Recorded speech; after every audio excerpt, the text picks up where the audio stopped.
Munamawulira ye Uganda nawe muganda nga comrade kwe tuli ku social media kwe kumu sagala gumu stand za Allion Skin ne Jose Chameleon abo bana ba state agent ba state mafias abakolera mu 7 baganda bafe banji bali makomera olw'emisango egitali mituufu nga bavunana okuba nti babera kuba bali ku parade bavunana okuba nti basangibwa n'ebyambalo by'amagye oba bambala enkofira za national platform nenga bo abagamba nti bali mu kulwana buli omu alina full uniform ey'amagye ne jackets ezitakkirizibwa bimuli mu kusaasanya essaazi n'olmu stand kate kamba tegeeza tewaliwo olutalo wakati wa Chameleon na Allion Skin teruliwo bali banoonya kujjawo amawulire agakutte ensi yonna era gabali mu kulwanyisa ate si bo bokka baasose kivuga wiiki namba nga kijja kirema kifulopinga 1 Museveni ali mu kulwana kujjawo kigambo kye bayita kidnap ekyali kimufuukidde ekizibu kidnap ekigambo kidnap kyali kisaasanya ensi yonna era kyovula ne mu bitundu bireeta eggwanga mu Busoga Museveni era atise okufuna resistance ng'abaana basazeewo kati by'okuwamba tubikooye ng'abaana benganga amagye ezo video mwazengera zibazanyira jo nazanye video jo nabalaketeddeko video eyeruwero Busiika ng'abadde baze kuwamba mmeya waawo abatuuze ne bakuŋŋaana ne bagamba ebyokuwamba abantu bikooye drone bakutta babadde mu drone omu n'adduka ne bakwatako omwo kitegeeza nti kye tusomesa eky'abantu okweberamu kya protest bo kitandise okukwata abantu kitegeeza kati Museveni alina creatinga ki alina creatinga stats ne diversion kati ndi wano kutegeeza temugenda mu kintu kyonna ekiyitibwa diversion omuntu yenna ng'akolera state kabere muyimbi kabere celebrity kabere munnamawulire kabere munnabyabufuzi kabere ani ezo stand bazitegese okubeerawo kubajja ku mulamwa so saagala muzigendemu kati kamba nnyonnyole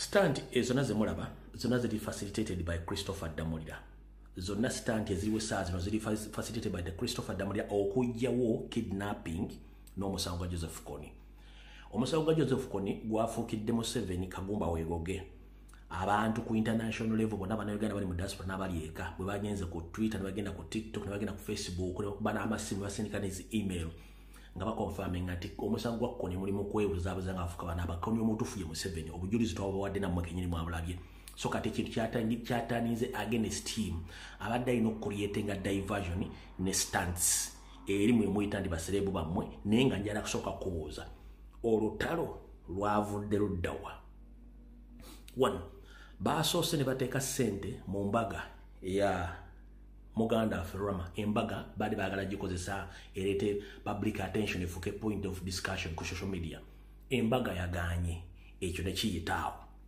abagibadde mwona babadde ba state operative ba state agent embaga yaganye okufuna mainstream media attention ne social media attention yakomyawo neefa ne baleeta ku mbaga kwennyini oyo muvubuka libikola byekasenge n'atandika okuluma president bubi nnyo nga media muwa ne basupporting ne basharing information nga avuma Kyagulanyi abaana ba national platform n'abakulembeze n'amawulire n'abantu bennyina ffe twaganya mu attention kati ekintu kye nakyo ne kifiira mu kkubaawo tekyayongeddeyo okitegeera bulungi ekintu kye ne kifiira mu kkubo tekyeyongeddeyo kubanga baakimya attention baakimya media kati ekyo bwe kiganye baadde balina okucreatinga olutalo Christopher Damulira kwe kuyingiramu njagala obeere ng'omuntu ategeera ani yatandise mu lugamba olutalo stati yana ngitandise njagala mbulire walabyeko wantu wonna Allion ngalumba Kamiri no yabadde Kamiri n'amaze okusharinga omusimbi Kamiri atandika olutalo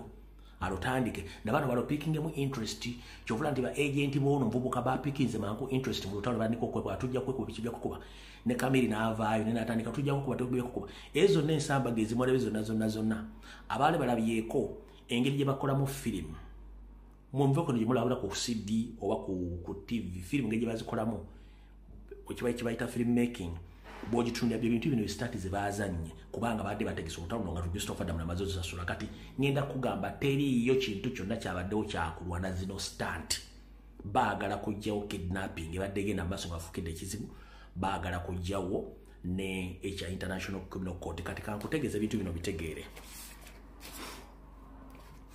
mukimanyi bulungi nnyo mu Uganda ne mu nsi yonna music industry atambulira ku stunts music industry atambulira ku bubadi nti omuyimbi ayinza okuba alina oluyimba lwayagala okufulumya oba alina looki gyayagala okukola n'asooka n'akolawo ekintu ekisasamaza amawulire afune public sympathy kati na bano olwokuba nti bali mu music industry baadde bateekeddwa okujja okukola ekintu ekyo okutandika okubuzaabuza abantu naye nga tewali lutalo wakati waabwe kino ekintu kipange Christopher Damula kiramu omukono kuba yakifacilitating ensimbi kubanga kiri mu pipeline era mutunuulire ennyo olutalo gye lwatandikidde baani abatandise odipositinga be bantu betukomplaininga nti batambuza diversion kuno era mutunuulire nnyo balina n'amasimu g'abo abantu abakulira babuulira ki ekiddako nakye bagenda okukola gyola video zisookera waabwe ne bazitambuza bo ne bateekamu information bamala ne batandika okukola live nga bali okupromotinga ekintu ekyo kubanga kiri state funded okujjawo ebintu byonna bigenda maaso olw'ensonga twali twategedde dda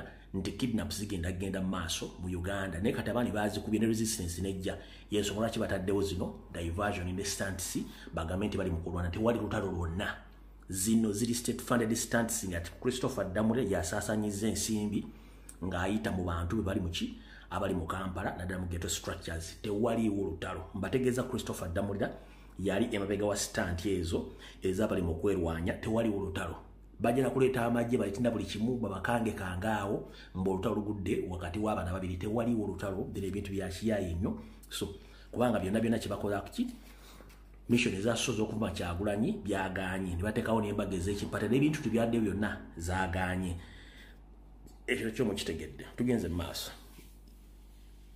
soka webuuza nga wegende soka obuuze ani yasoose okulumba munne yabadde amulumba ku ddiru ki ndi tewali sazaamu ekyo manya nti kifu tugenze mu maaso ekigendwa ky'abana abantu kyakuteeka kizikiza ku nsonga ezigenda mu maaso mu ggwanga omuli ekiwamba bantu santi z'abantu ziri mu kuteeka kizikiza ku kiwamba abantu ekigenda mu maaso mu ggwanga kyetuyita kidnapping ekyakutta ensi yonna nekigera ku international level ku mainstream media z'ensi yonna nti Uganda okuwamba abantu kutususe bannabyabufuzi ekyo kyebagezaako kati okujjawo saako n'omusango wa Joseph Kony nti gwaleese obuzi Museveni gwamu expose nti abantu bonna bagenda edda Museveni yekoli yennyini kati njala kugamba bubanga bakomredi bannaffe bali mu kkomera olw'emisango egitaliiyo nga bali mu kukola stunt bambala full army uniform nga tebakwatibwako naamu balina n'emmundu batambula nazo nga temukimanyi kati kiki ekikupostingisa ekikusharingisa ensonga zino kubanga njala kutegeeza muzuukuke zino ze zimu ku resistance ezaatiisizza Museveni abaana ze batandise okukola eno yabadde Busoga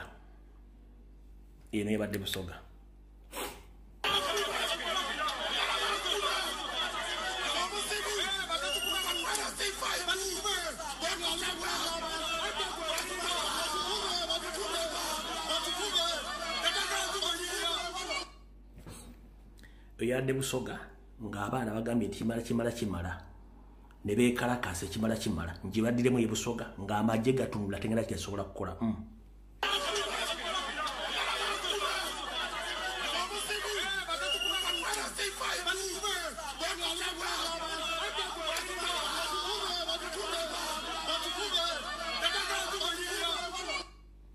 yadde Busoga kate ne yabadde yaguddewo kiro eruweero baade drone yadeza kuba chairman wa Sifiri abade bakuŋŋaana bonna era owa drone ombamukutte mulayasigadde adduka n'emmotoka yaabwe ono Mwana lungu yetuli wano babadde bazze kuwamba mmeeya w'Ebusiika abasajja bagidde mu drone abantu ne beekalakaasa ne beekolamu omulimu era omwaddusi omulala bamukutte abantu baagala mugajambula abantu b'Ebusiika eno eruweero beekozeemu omulimu babalemesezza okutwala mmeeya wuuyo bamulinnyisa wuuyo bamutwala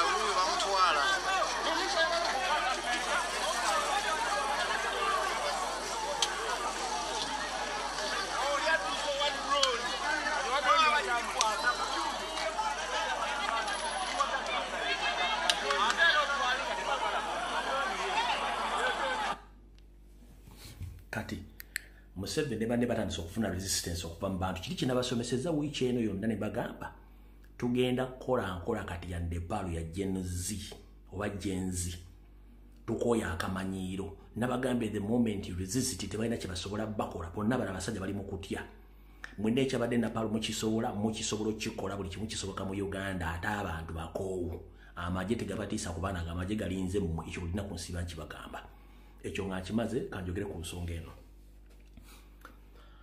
njero tegeeza bannayuganda mwenna saako ekibiina kya National Platform n'omukulembeze saako n'abakulembeze bonna basuubira okwesimbawo ku kaadi ya National Platform nyongera obajjukiza nti Nyandi Yosoferi yadeployinze ba RCC ne ba RDC okwetoola Uganda yonna nga bano omulimu gwabagenda kuba ba-identifyinga abakulembeze bonna bagenda okwesimbawo ku bukulembeze obwa National Platform n'obwombe ba Parliament saako ne ku magombola nga bagenda kuba beyambisa akakiiko ebyokulonda nga bano bafuna information candidate yani batakwatira mu makaago baku disqualifying ne bakutana ne bakutwalisa obudde ng'olyawo obudde ne buyite buta ku registeringa ntegeezeddwa nga mulabe Meya Namanja Masaka ali mu kwekalakaasa Meya Masaka Mukyala Manja ali mu kwekalakaasa ebangi nnyo abadeployed ku district buli MP agenda okuwandiisa bayinza okukwatirayo kubanga bano bapevinga abantu bwe bonna aba NRM basobola okufuna sure win nga tebafunye embuzi kati njala bategeeza mwenna abakulembeze ba National Platform saako nabo bagenda okwesimbawo mugendere nnyo ku lunaku mugenda okwewandiisa okukwata kugendera ddala mu maaso okwetoola eggwanga yonna bo bakisaze bagenda kukwata bukwasi kati saagala ofune buzibu nga information egifunye mutambuze information eno mugitegeeza abakulembeze bonna abamu n'amayumba gamwali bali mu kyosalo kesho lwe musula kati naye manga temukyasulako kuba bajja banoonyaako ddo mu maka gammwe agamanyikiddwa era bali mu batambulirako kubanga baagala kibeere nti bagenda okulangirira nti NRM wangudde wonna nga tewali muntu yenna agenda kuwakana olw'ensonga abakulembeze bajja kuba bali mu makomera nga basibyeko emisango ekyo mwakirabyeko kye bakoze wayisa omufumbira n'abala bagenda kibakola ate era temwewuunya nga ne ba state agent batandise okudduka ng'obudde bukyali nga bwe nabagamba oyo mukyala Nakandi ye yadduse ng'omuzannyo ogumulemeredde kubanga olwo ffe twamu expose nga tisiwankyukakyuka muntu Wanita Amongi ne bagamba nti akabenja ka ADF saako ne PPF ezo na project za Anita Amongi ya facilitating okulwanisa National Platform kati ye yavuddemu n'abala bajja kuvaamu njagala mutwale bigambo bibagamba bino mujja birabako so ba MP mwenna mutandika okukyusa location naddala abayimba Zulu bakagubiro ba National Platform mwegendereze nnyo gye musula gye muliira babatambulirako omulimu gw'aba RDC kati bapiso bonna bonna kati emirimu gyabwe bali mu kubatambulirako okuba nti baagala bakwata okumanya muli bo bagenda okutuuka okwewandiisa nga mwe temuliiwo aba bayitewo unopposed ekyo bakipulaniza kimpipeline kati njala kutegeeza gwe muganda ngenda ali eyo omukulembeze w'ebirimu ng'obudde bukyali abasajja bali mu paniki batidde tebamanyi kiddako ng'ate n'abantu okugula batandise obbaga nti ekimala tukooya akamanyiiro so njagala kutegeeza gwe comrade ali eyo tegeeza munno nti ssaawa ya kwerwanako ngenda basa mutambuze video ze Nepal muve mu diversion mutambuze ensonga za kidnap muve mu diversion z'abaana abayaaye eje emizannyo badde bagizanya tebagenda gizanya n'okusingako gye bakulowooza nti mituufu bagenda kwekwe balete n'omusaayi omale babasasule nkiddamu current status zigenda mu maaso z'abayimbi zigenda kubeera bulade naye nga ziri paid well facilitated nga toloko bagenda kugulako musango era ensokola kimulabye nti bavudde bonna beewaana kati saagala bakuteeke mu kakunizo ka busiru bakufuula omusiru ng'ate stanti ziri state funded njagadde bategeeza ensonga zino muzitegeere bulungi nnyo anaabategedde etambuza vidiyo eno olw'ensonga tukooya obubadi Museveni ekintu kyamulidde ate ali ku pressure ebyo alina okukola mukama bakuume bwe mmala babuuzaako bagenda basaba okusaasanya akatambi kano kikkakata kukasaasanya olw'ensonga nti sharing is caring otasaasanya kitegeeza bateebule muntu agenda kalaba olina okukatambuza olina option abantu 10 sharingira abantu 9 osigazewo kamu kateeke ku ssimu yo oba okateeke ku account yo abantu kubasobola okulabira betafaanaganya mikwano oba batugoberera so kiri gy'oli gw'ogamba nti ogenda kasasanyiza gw'oyagala oba omukubira essimu gwe otandise bwe mmala okusaba okusasanya akatambi kano njala mpitire wano speaker wa parliament ya Uganda Anita Amongi abere ku vidiyo eno boyfriend we Magogo abere ku vidiyo eno Nyandi Yosoferi abereko Salimu Salaba abereko njagala abambe parliament ba NRM mubereko vidiyo eno nsaba mumpito omukulembeze nga mululu Kyagulanyi Center ansaba bere katambi kana akawulire bulungi nnyo na information gyejala okuyisaawo namwe bannayuganda mwenna bali Uganda nga muyina mwagala kugenda kubakira nammwe mbatumiddeko era mbagala nnyo mbereka vidiyo akolwaliro abasigadde njagala mumpitira abantu bebusi ebyo n'ebbendebendere bwa Mbusiya okudda eri mbeetaaga mwenna bali mu kitundu basima golodi mbeetaaga mu bulungi nnyo netwoke tutambule ngenda kuyisa obulago bugenda kubeera busatu mva ku bulago busatu then tuleka tusimbule vidiyo eyatuleese akalanga akasooka kasoma bwe kati kasoma protest vote ne kandagaano bendewera 3 okuli eya Uganda, okuli eya European Union, okuli neya eggwanga lya Sweden, ne kasembyo protest vote. Ne kangamba no EU diaspora 2026 protest vote election campaign. Funding rising drive on TikTok live at General Madways host. Owekitiibwa Kitunzi saako ne mukulu Joel. Baraba kugamba tebagenda kubera ku mukutu gwabwe ogwa TikTok nga bagera ku nsonga ez'enjawulo olunaku lw'enkya ku lunaku lw'omukaaga ssaawa zijja kuba emu n'ekitundu ez'eggwanga z'Obuswidi ate ze ssaawa 2 n'ekitundu ez'eggwanga lya Uganda. Gino gye mirimo gye bagenda okuteesaako ku mutimbagano gwabwe gwa TikTok. Kuliko obwegassi gye bayita Unity, why protest vote, lwaki okulonda okwekalakaasa, executing the protest vote, engeri gye tugenda okukwasaganyamu enkola y'akalu k'okwekalakaasa, building the protest vote mindset, okusiga ensigo mu bwongo bw'abantu okubategeeza ennonda ey'okwekalakaasa, fundraising protest vote, saako n'okusonda ensimbi ez'okuddukanya okwekalakaasa, EU diaspora pledges saako abakulembeze n'abantu abawagira enkyukakyuka ku Ssemazinga wa Bulaaya. Ebibuuzo byonna n'ebinaddako byonna mujja kuba mbibuuza omukulu Kitunzi saako ne mukulu Joel. Kano ke kalango kaabwe ak'abasajja ab'omu EU abagenda okuba nga bateekateeka okwogera kwa olunaku lw'enkya ku mukutu gwabwe ogwa TikTok. Ke kakalango kaabwe ke kasooka akondoza kankajje mu kkubo lyange olw'ensonga nti ka lunaku lwa nkya.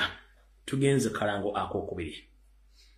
Akalango ak'okubiri kabali ba nsimbi kasoma katya. Uganda UK Community Women is Fundraising. Bana Uganda abawangalya mu ggwanga lya Bungereza naddala abakyala bateeseteese okusonda ensimbi ko bayise Pate Bash ngera kuze mwezi 3 mwezi ogw'omunana omwaka 2025 olunaku lw'enkya. Muziki n'okuyingira kwa bwereere okulya n'emmere byonna ndowooza bijja kubeerayo. Bakugambye nti omukolo guno guggulwa ku saa 11 ez'Abongereza gukomekeze saa 6 ogw'ekiro. Eno endagiriro 159 Mile End Road, Bethnal Green, London E1 4AQ. Come have a family fun day out in Eastern London. For more information, please contact the organizers. Kano ke kalango kaabo abagali okulya ensimbi abali mu ggwanga lya Bungereza ne bakutegeeza nti genda obeegatteko mu kulya ensimbi. Okulya ensimbi si kutta mwana, genda obeere n'abamikwano gyo mulye ku nsimbi olunaku lwa nkya. Naka kalango kammwe kaba kawedde nako kankajje mu ccu kubanga kalunaku lwa nkya lwa mukaaga nkajjeewo. Alright, tugenze kalango akasembayo nakano kabali ba nsimbi. Omuteesiteesi w'ebivulu abamu ku muteesiteesi w'ebivulu kafulu mu ggwanga lya Bungereza akutegeeza nti babatusizzaako Afrigo ngeweza emyaka 50 kibayita 50 years of anniversary celebrating Afrigo Band. On 20th of September 2024, Saturday, time 7 p.m. until late, Afrigo Band with full live band. Bajja kuba beegatiddwako abayimbi bano bawomma. Kujja kubeerako Eddie Yawe, kuliko Titus Vibes, kujja kubeerako Winnie Nwach. Bagambye live in London, Loyal Regency, 501 High Street, Northern Mona, London, E12 16th or 6. Okuyingira okwolukale kwa paundi ya 5, VIP paundi 7, emeza ey'abantu 10 ya paundi 7. Nchiddamu okuyingira okwolukale kwa paundi ya 5, VIP ya paundi 7, emeza ey'abantu 10 ejja kubeera paundi 7. Ebisingo byonna kubira abategesi bakutegeeze wa ogenda okusanga tiketi na buli kimu ekyetaagisa okuyingira show eno mu bwangu. Kale obulango tuba tubumazeeyo, tuba tugenda ku program eyatuleese. Okusookera ddala ngenda kusooka kuyisaawo security alert zigenda kubeera 2 nga zonna zigenda kuba zikwatagana ku bya bululu, then tugende mu video video security alert zigenda kubeera 3. Naye security alert zino 3 emu ngenda gisindikira president, ebbiri zingenda zisindikira president, then emu egenda kubeera ya public. Eri mwenda ddala baagala okutambula ogenda okunoonya ensimbi. Please njala muwulize security alert eno. Mr. President wonna wooli nkulamusiza consultant oli bulungi gye baleko gy'otuusako engalo. Nsaba okutegeeza owulirize ebigambo byange bino. ng'obudde tebunnaziba obanga n'ekiwundu tekinnasamba ddagala wonna wooli nkusaba n'obuwombeefu nti abantu b'okola nabo emirimu okusingira ddala betuyita ba registrars. Mr. President, nkusaba n'obuwombeefu ng'ekiwundu tekinnasamba ddagala okyuse ba registrars bonna okwetoola eggwanga. Manyi si kyangu naye mbuli etefa yonna. Mr. President, nkusaba okyuse ba registrars ng'obudde bukyali. Baleme kukozesa nsobi mu kusalawo saako n'okulonda abantu abayinza okukwatira ekibiina kino ku mitendera egy'enjawulo. Ntegeezeddwako nti ba registra basinga obungi nkwezenge oba bayitibwamu dda okuba nti bo bakolera ku ntoli z'abantu bakinnakigwanyizi abaagala okukikiitika abantu abakyamu kibiina kya National Platform. N'olw'ensonga Mr. President ngera kusaba n'obuwombeefu otuyamba otukyusize ba registra bano kasita bakozeeko ebbanga ettono naye ba registra bano bakyuse olw'ensonga bagenda kukozesa ensobi mu kulonda okujja olw'ensonga bagenda kuba beerongeza byabwe nga batufuutiseemu enkwezenge mu kalulu kano kennyini ke tugenda. So Mr. President ngenda kusaba enkwezenge zino oba abantu bano baregistra bonna obakyuse ng'obudde bukyali olw'ensonga bajja kukozesa ekibiina ensobi okuwa abantu ab'ekibogwe so nga ate abantu abandi bali balina obusobozi babalese wansi ne beeyunira bano olw'okuba nti bo balina ensimbi okukozesa ekibiina loss. So Mr. President obubaka obwo mbukutegeezezza nawo butegeere. Secretariat ey'okubiri. Mr. President kunaku olwokusatu n'olwessande najja n'enkuloopera n'enkutegeeza emitendera akakiiko k'ebyokulonda aka Uganda Electoral Commission akakola mukulu Simon Babaka Masaako abatabanguzi b'eddembe omuli aba SFC police military saako ne National Advance Movement mu gye muyita NRM enteekateeka gye bateesesemu osseemu okubba akalulu n'enkutegeeza nti Tale Center ebadde nga ebeera mu kitundu ekyekyambogo bagiggyeyo mu lukujjukujju tebategeezezza nsi ne bagiteeka e Lubowa eri ku ttaka lya acres 5 era baasibyesibyo dda ebintu bye bagenda teekawo ne tenti obagenda okuba nti basinzira okulanga obubbi bwabwe obululu bwe baba bafunye obudde obulangirira. So Mr. President gweno njala kutegeeza Tale Center nagikutegeezezzaako naye kati ndowooza mwenna bajjukira obulungi bwe nakola video nga ne mu ku-exposinga ekitongole ekyali kikuba number plate eziketta abantu ze bayita digital number plate.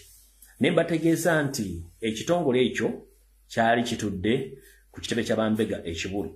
Mr. President nsaba okuloopera ng'oggyeko Tale Center egenda okubeera e Lubowa ate control center owagenda okuva ebibalo byonna eby'obubbi bw'obululu Tale Center eno era egenda kubeera ku CID headquarters ekibuli mu kifo Museveni we yalawunkingira digital number plates zino ekifo ekyo kimaze okuyooyootebwa era kyazimbiddwako bulungi ekisaakaate nga munda kyonna bakitaddemu kompyuta ez'enjawulo saako n'abafere ba gavumenti bagenda okuba nga batransmittinga results zivaawo nga zigenda butereevu nnyo ku Tale Center egenda okubeera Lubowa. So Mr. President nayo gyabadde kutegeeze nti CID headquarters ekibuli wagenda okubeera control center transmittinga results Museveni abasajja ba Museveni bagenda okukozesa nga bazisindikira byabakama wali e Lubowa gy'atadde enkambi ye Ojijja Kyambogo. Ezo ndowooza zi security bbiri kati security yokusatu egenda kuwanvuwamukko naye njala kusevinga bannayuganda. Security yokusatu egenda kuwanvuwamukko naye njala kusevinga bannayuganda batya mu mbeera ey'akafandalinga eddya ly'obukadde. Njala bannayuganda mwenna nga mmanyi nga nkitegeera nti Uganda ekulemeredde oyagala kutambulako kugenda kufuna kigula magala eddiba omuddo gwa kiragala mu nsi z'Abamagulumeero muganda ng'essaagala bakubba ssente ze ez'ekikazi oba ez'ekisajja mu bintu by'ekiyaaye. Mujjukira kampuni ya Skype ne yabba abantu ne kampuni nyizi zibbye abantu ne ba agenti bangi babbye abantu. Waliwo kampuni bagiyita Alpha and Omega. Kampuni bagiyita Alpha and Omega. Kampuni eyo egamba ekolera ku Wakazawuse Nakasero. Gwe munnayuganda yenna nkuddamu okulabula mu security alert togeza n'okwata ssente zo n'oziteeka mu kampuni gye bayita Alpha and Omega okugenda okuregisteringa nti bakutwalira ku loan. Kampuni ya kifere okusinziira ku malobozi gennyenda okuzannyira agatambula mu WhatsApp groups tebakubba ssente zo lwaki? Wuliriza bulungi nnyo. ng'oggyeko ensi z'Abawarabu gye batwala omwana bamututte ku looni gye batwala omwana ng'agenze ne contract ate batuuke ne bagikyusa. Nyongera okugamba ng'olina omutwe ogukola nga tolina gwa neighbor. Teri nsi ensi gye bayita America, gye bayita Canada, ensi gye bayita Bungereza, n'ensi za Europe gye bajja omuntu yena mu Africa ng'ogendedde ku working visa nga ne contract yogirina nga n'omulimu ogulina. Teriyo. Tewabaawo recruitment company yonna nga Alpha and Omega ekugamba nti egenda kutwala Canada ekufunira ova Uganda ng'olina omulimu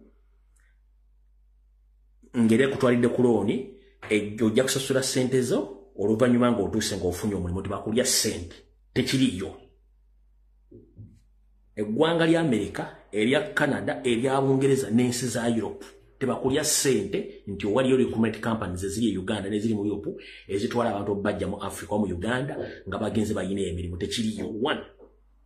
Oyo omusajja ngenda bazanyira amaloboozi ali mu voice note bagamba nti musasula registration bwa mitwalo 11 wakuba ku mitwalo 10 plus. Then muteko simayo babisere mekeni mitwalo 5. Then muna processing la visa yo ng'ogenda kola direct no wayi mitwalo 5. Kitegeeza baba agenda kufera mitwalo 6. Baba agenda kufera mitwalo 6. Nga bakugenda ate oluvannyuma bagenda kubanga bakusala 20% ku musala gw'ogenda okufuna mu nsi ezo ng'emugenda okuwulira. Nzo omulimu gwa kutasa bana Uganda tebageza ne bakufera nti waliwo company esobola okutwala ng'olina omulimu e Canada oba mu America oba Bungereza oba European countries. Teriyo. Tokwata ssente zo. Njala muliza voice note zino ziri 2 zokka njoke mbate tugere ku video yatulese mbagase cyutale zigenda kuwanvuwamo neewuliriza bulungi nnyo. Alpha and Omega recruitment agencies tukubuuzaako weebala okubanga osazeewo okutambula naffe ku kibanja mpola. Ekyetaagisibwa olina okuba n'emitwalo 15 mu 15 eza registration saako emitwalo 55 eza paperwork. Nga bwe twabagamba tutwalira ku loan n'otusasula ku kibanja mpola n'otusasula ng'oredde oli ku mulimu. Sente za input zonna osasulira ku mulimu. Sente zeetaagisibwa mitwalo 15 mu 15 eza registration n'5 eza paperwork nga zikwata toto ya mitwalo 7 mu 15. 15 mu 15 gataka 5 mu 5 je mitwalo 7 mu 15 toto wa sente ezo. Sente zosasulira ku loan oredde ng'oli ku mulimu ng'oli mu kola giri mitwalo ziri ye input yenna. Input abeera wanjawulo okusinziira ku nsi gy'ogendamu. Input abeera wanjawulo okusinziira ku nsi gy'ogendamu. Nja kuwa example. Canada input wa milioni 10 zosasulira ku loan already ng'oli mu Canada nga oli mu kukola. Input wa Canada wa milioni 10 zosasulira ku loan already ng'oli ku mulimu ng'oli mu kukola. Sente zosasula nga tonnagenda mitwalo 15 mu 15 n'5 mu 5. Then milioni 10 zonna zosasulira ku loan already ng'oli ku mulimu nga oli mu kukola. Ojja kwebuuza sente ezo ozisasula otya era ziggwayo zitya era ziggwayo mu bbanga ki. Nga bwe tubagambye contract zitandikira ku myaka 2 paka ku myaka 6. Then sente ezo tuba tukutema 20% ku musaala gwo buli mwezi paka loan yo weggwerayo. Sente ezo za input tukutema 20% buli mwezi ku musaala gwo paka nga loan yo eweddeyo. Tukutema 20%. Nja kuwa example. Omusaala gutandikira ku milioni 7 kitundu paka ku milioni 17. 7 kitundu paka ku milioni 17. Kitegeeza tugambe ogenze nga Kirine Canada ofuna milioni 9 omwezi. Kitegeeza mu myezi ng'etaano ku 6 loan yaffe y'emilioni 10 ebeeweddeyo nga tetukyakutema sente zonna kuba tuba tukutema 20% buli mwezi. Emirimu Waliwo Java caregivers, hotel ushers, farm workers, trucker drivers, cab drivers, security guards, kitchen helpers, factory workers, then fruit packers, minji n'emirala. Tutwala mu Europe mainly. Tutwala mu Europe tetutwala Buwalabu. Bwagala ogende Buwalabu tetujja kuyamba. Tutwala mu Poland, Australia, Singapore, Luxembourg, Netherlands, Switzerland, UK, USA, Canada, Denmark, California n'endala.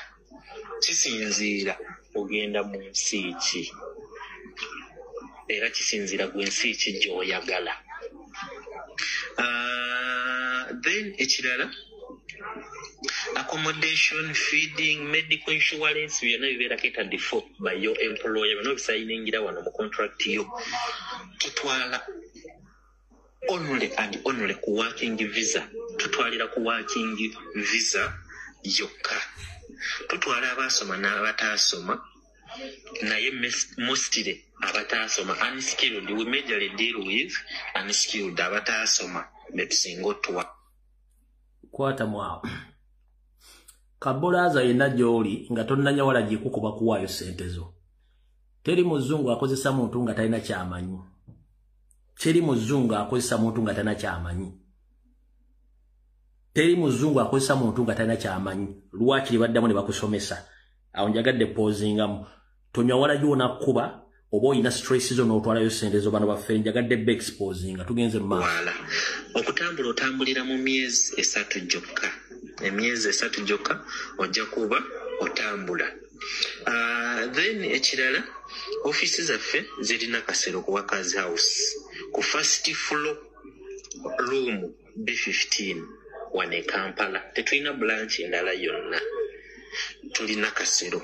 Okujja ku office, this is a point to note, wano notinga wonnyo.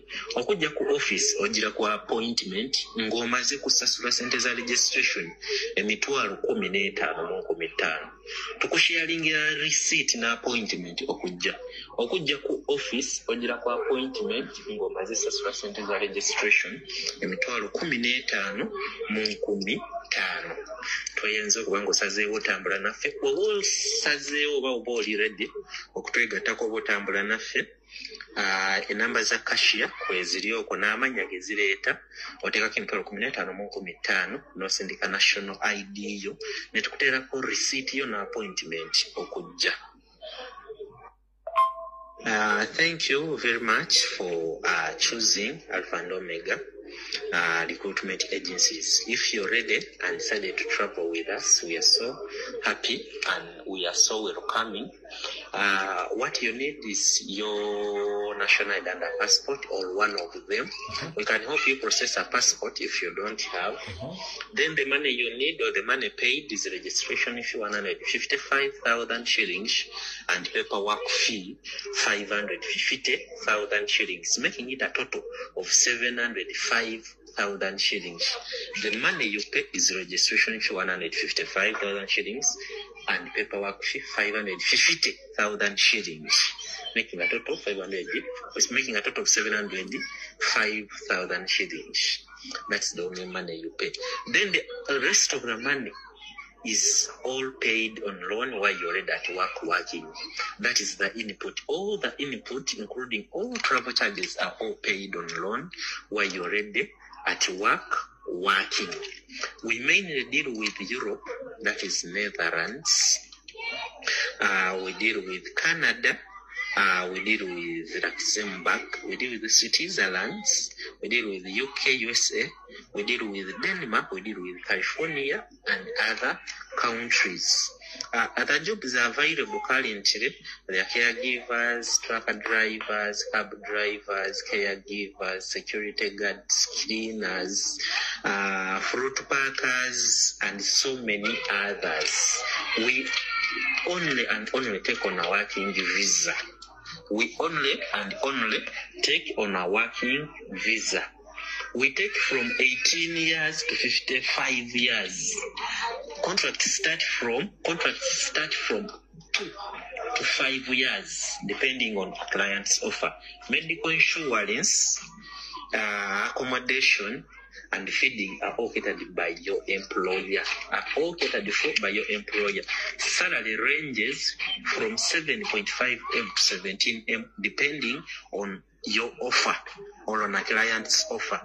We mainly deal with unskilled work. We rarely deal with skilled work. We mainly deal with unskilled. Akugambye bo bafannyo ku muntu atayina kyeyasoma kyamaanyi kyamanyi gobaagala kitegeeza omuntu ali skilled oba alina obumanyirivu mu kintu tebakwetaaga beetaaga mbaata zaane tezitalina kye zimanyi unskilled workers. Mukategedde bulungi bo badiringa nnyo n'abantu abali unskilled kugamba bakimanyi bulungi nnyo bannayuganda basinga obungi basomye okuva ku P1 mpaka ku senior 6 nga tebalina kintu kyonna kye basomye mu technical schools n'abali ku university nga tebalina kye bamanyi wadde yafuna degree. Kati abantu abalina skills abantu abasomye mu technical nga balina abo baagala omuntu nga tolina ky'omanyi mu bulamu bwo nga gwe tolina ky'omanyi tolina kyewasoma bo kyayagala ono gwagamba ono. Unskilled work. Then the other thing is we are located at Workers House, Nakasero, first floor, room B15 here in Kampala. First floor, Workers House, room B15 here in Nakasero, Kampala. Coming to office is on appointment after paying registration. If you 155,000 shillings, we share you a receipt and an appointment to come to office. If you're ready to travel with us, our cashiers numbers are in the above messages indicated, plus their names they bring. If you're ready to travel with us, you just send a registration. If you 155,000 shillings, then you send your national ID. After, we shall share you a receipt and an appointment to come to office. So if you're ready to travel with us, this is the chance you have to go and work on loan. This is the chance you have to travel and work on loan when you have paid this. I've told you all the input is paid on loan while you're ready at work working. I will give you an example. Canada input is 10M paid on loan while you're ready at work working. So we deduct 20% monthly of your salary until the loan is covered. Meaning, if you go say to Canada and you're working as a Kirina, getting a salary of around 9M, and we are deducting 20% monthly, in around or about 5 to 6 months, the loan will be covered and we shall not be deducting any amount any further when our loan is covered. That is it. Contracts start from 2 to 6 years, depending on your offer or you as a client what you want. So if you want to travel with us, that's the chance. Follow the procedure and do the required. All right, Mr. Conman, I would like to inform you that we are here to expose all the wrongdoings of conmen in Uganda who cheats on vulnerable Ugandans who can't access information from the mainstream media, including on social media. Please go and call your mother or your grandfather. You have a family, but please leave Ugandans alone. Gendo bemamo wachitao mulekera okuba bana Uganda. Wachinka wadde obudde. Abaana bangi nnyo mujja nnyo inbox yange banzibe ngambye nno leka ntwale eddakiika zange 10 mbateera amaloboozi gano mbabulina ebikolwa by'abasajja bano mulekerawo okufiirwa ssente za mu bintu by'ekisiru. Ekyo kyolwani kye bakoledde nga mmwe mutegedde bulungi nnyo awo simuddamu. Alright, kati akatambi katandise era njala tutandikire obutereevu. Ntandike ntya? Tutandikire bwetuti. Wenzijidde ku mutimbagano nga already omukka omweru gumaze okufuluma. Ngaffe abakulyako mbajjajjaffe mu byalo twafumbiranga biyungu ebyenku. wattu ogenda okumala okufumba emmere nga agamyuka akasolo gegamyuse n'omutezi ndi mu Luganda edde nnyo ffe twakulirako mu byalo era twasenyanga enku ne tukola emmere ne tumala ogikola ne tugiteekateeka ne tugisaanika ne tugiteeka ku kyoto ne tukumamu omuliro kati munnange emmere oyina ogikumamu omuliro okuseesamu okwongeramu enku naye omukka guli bambi gukumyusa amaaso Abaganda otugambira nti agamyuka omutezi gegamyuka n'akasolo bigenze okuggwa nga mu nteekateeka namutaayika ey'omukka bwe tubadde tulinda nga bakansala emitendera gyonna egy'abakansala bakulembeze ku mitendera gy'alako councils okuva ku bakansala LC3 mpaka ku LC5 gifulumisa ku ne bakyamala LC5 byonna zifulumye naye nga bigenze olwaleero mulimu abafunye essanyu mulimu abatafunye essanyu bibeerawo mu butafuna ssanyu mubaddemu abeemulugunyiza ngenda bagamba ekigambo kimu abeemulugunyiza mwenna ku ngeri ki omukka gye gufulumye ngenda kusaba mu nkola ey'ekiyigirivu oba ey'ekiyigirize oba omuntu omuyigirize oba omuyigirivu ngenda kusaba okole ekintu kimu olwaleero n'olwaleero olw'omukaaga okutuuka ku Mande office zigenda kubeera nzigule n'olwokubiri mugende mutwale okwemulugunya kwammwe nga kuwandiike bulungi nnyo nga muwakanya ebyo ebivudde mu kugaba kaadi mu local councils gowoli nga gowulira nti omuntu gwe bawadde kaadi mwemulugunyako olina obujulizi obw'essimba obumuliza ngera osobola okuyimirira nga muntu bwayimire mu kkonaga nti kino nkiganye omuntu ono ali bw'ati nkusaba ogende muteekeyo petition ewakanya abantu bemwemulugunya strictly bemwemulugunyako si process yonna bemwemulugunyako ne bw'onodda ku mutimbagano n'okuba enduulu omutimbagano tegujja kutegeera wabula nkusaba okole petition ng'wetadde oteekeyo okwemulugunyako nga n'omuntu gwemulugunyako obujulizi obulese obumuluma tulina ekizibu kimu naye kankyogere abantu abasinga obungi mukomplengera mu mmeeza wansi temwagala kujja emitwe gyammwe kwogera nsonga zino ekyo kyo nkimanyi naye omuntu amanya amateekera nga wasomako you conflate the law and you explain, then you get the answer. Go when ye mulugunya, nkusaba okole kye tuyita petition. Ogende, owandike petition ekitwale ku Mande, nga we mulugunya ku muntu ngo tuteyo n'obujulizi obuluma nti omuntu bw'awakidde kaadi ali kino ABCD, ngera ne basobola omulumi oba basobola omuyita bamulumiza nti gundi batugambye ABCD. Ne bakola review. Naddala abantu beerubaga. Nvuddeyo ge kawenti omukka tegunnajja.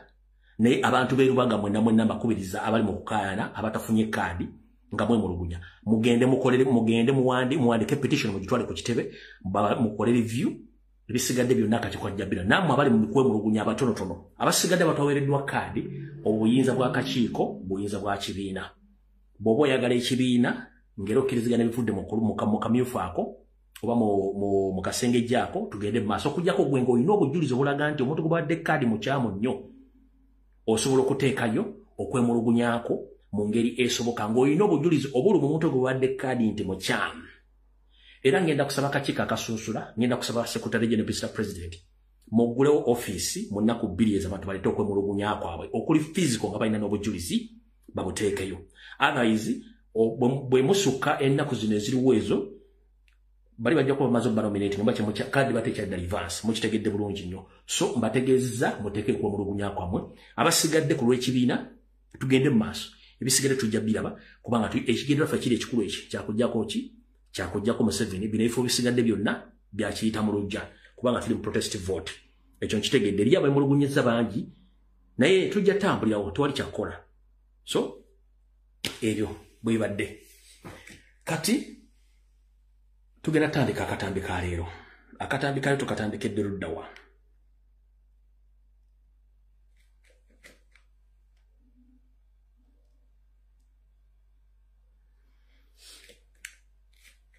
Olwali giweze emyaka 14 bweddu Bukyanga Sseddugge akwatibwa Muloogi e Masaka nga yeevulunga mukyala w'omukungu wa gavumenti ya Nyando Esoferi.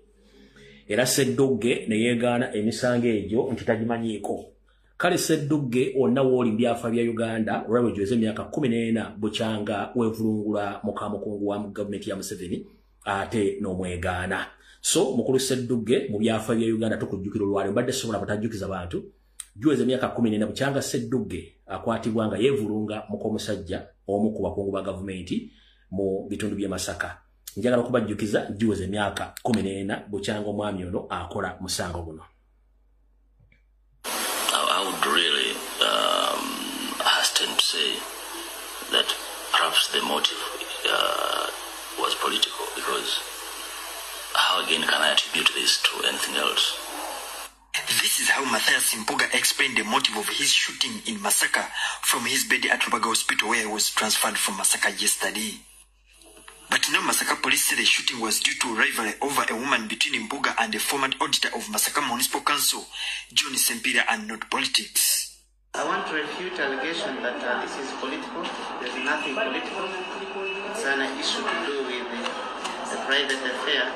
The police say that after the shooting, Sempira and Harriet Ndagire allegedly arranged to rush the victim to Masaka Hospital.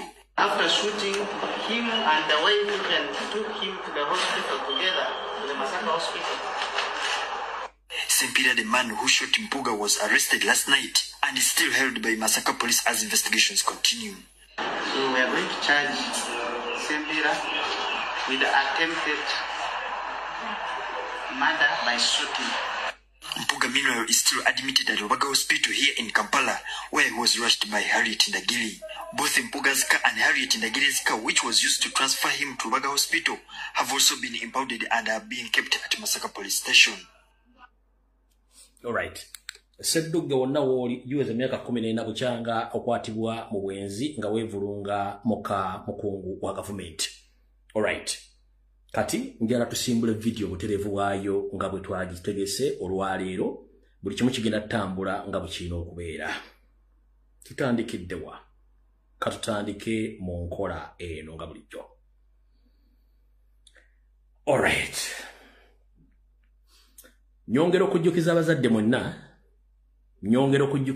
mwenna nti omwaka ogujja Uganda ejja kuba teyina ddaala lya senior 6. Uganda ejja kuba teyina ddaala lya senior 6 mu kusoma kwa secondary.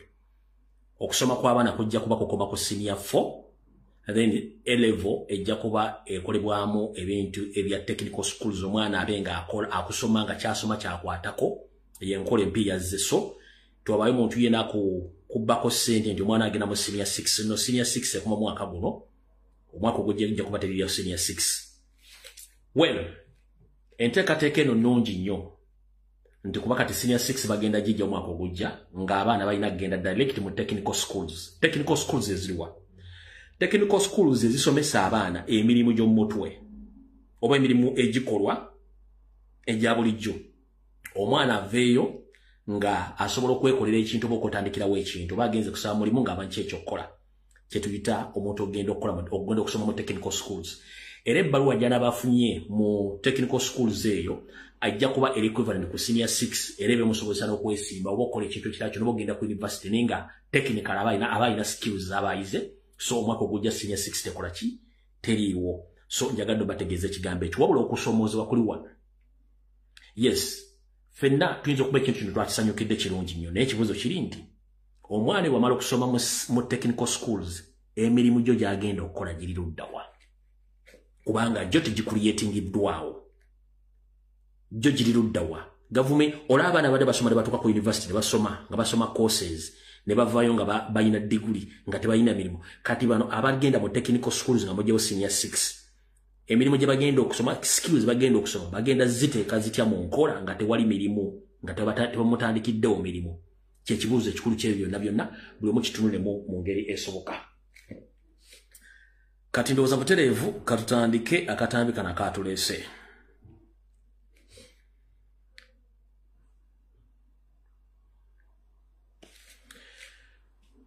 Nyongera okubajjukiza nti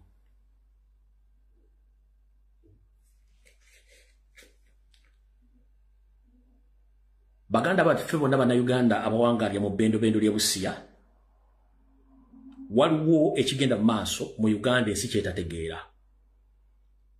Abantu mu bitundu bya Busia byonna gye basanga golodi, abantu bano batandise bacunya bagoba ku mataka, bagobebwako nga tebasasuliddwa.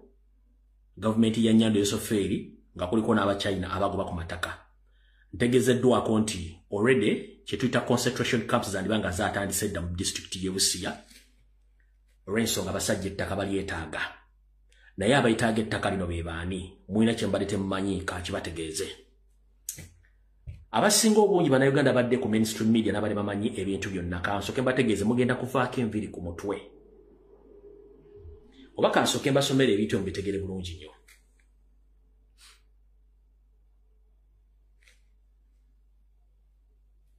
Mubitegere bulungi nnyo. Wuliriza bulungi nnyo. Companies which are mining gold in Busia are three major ones. That Dong Song and Wagagai.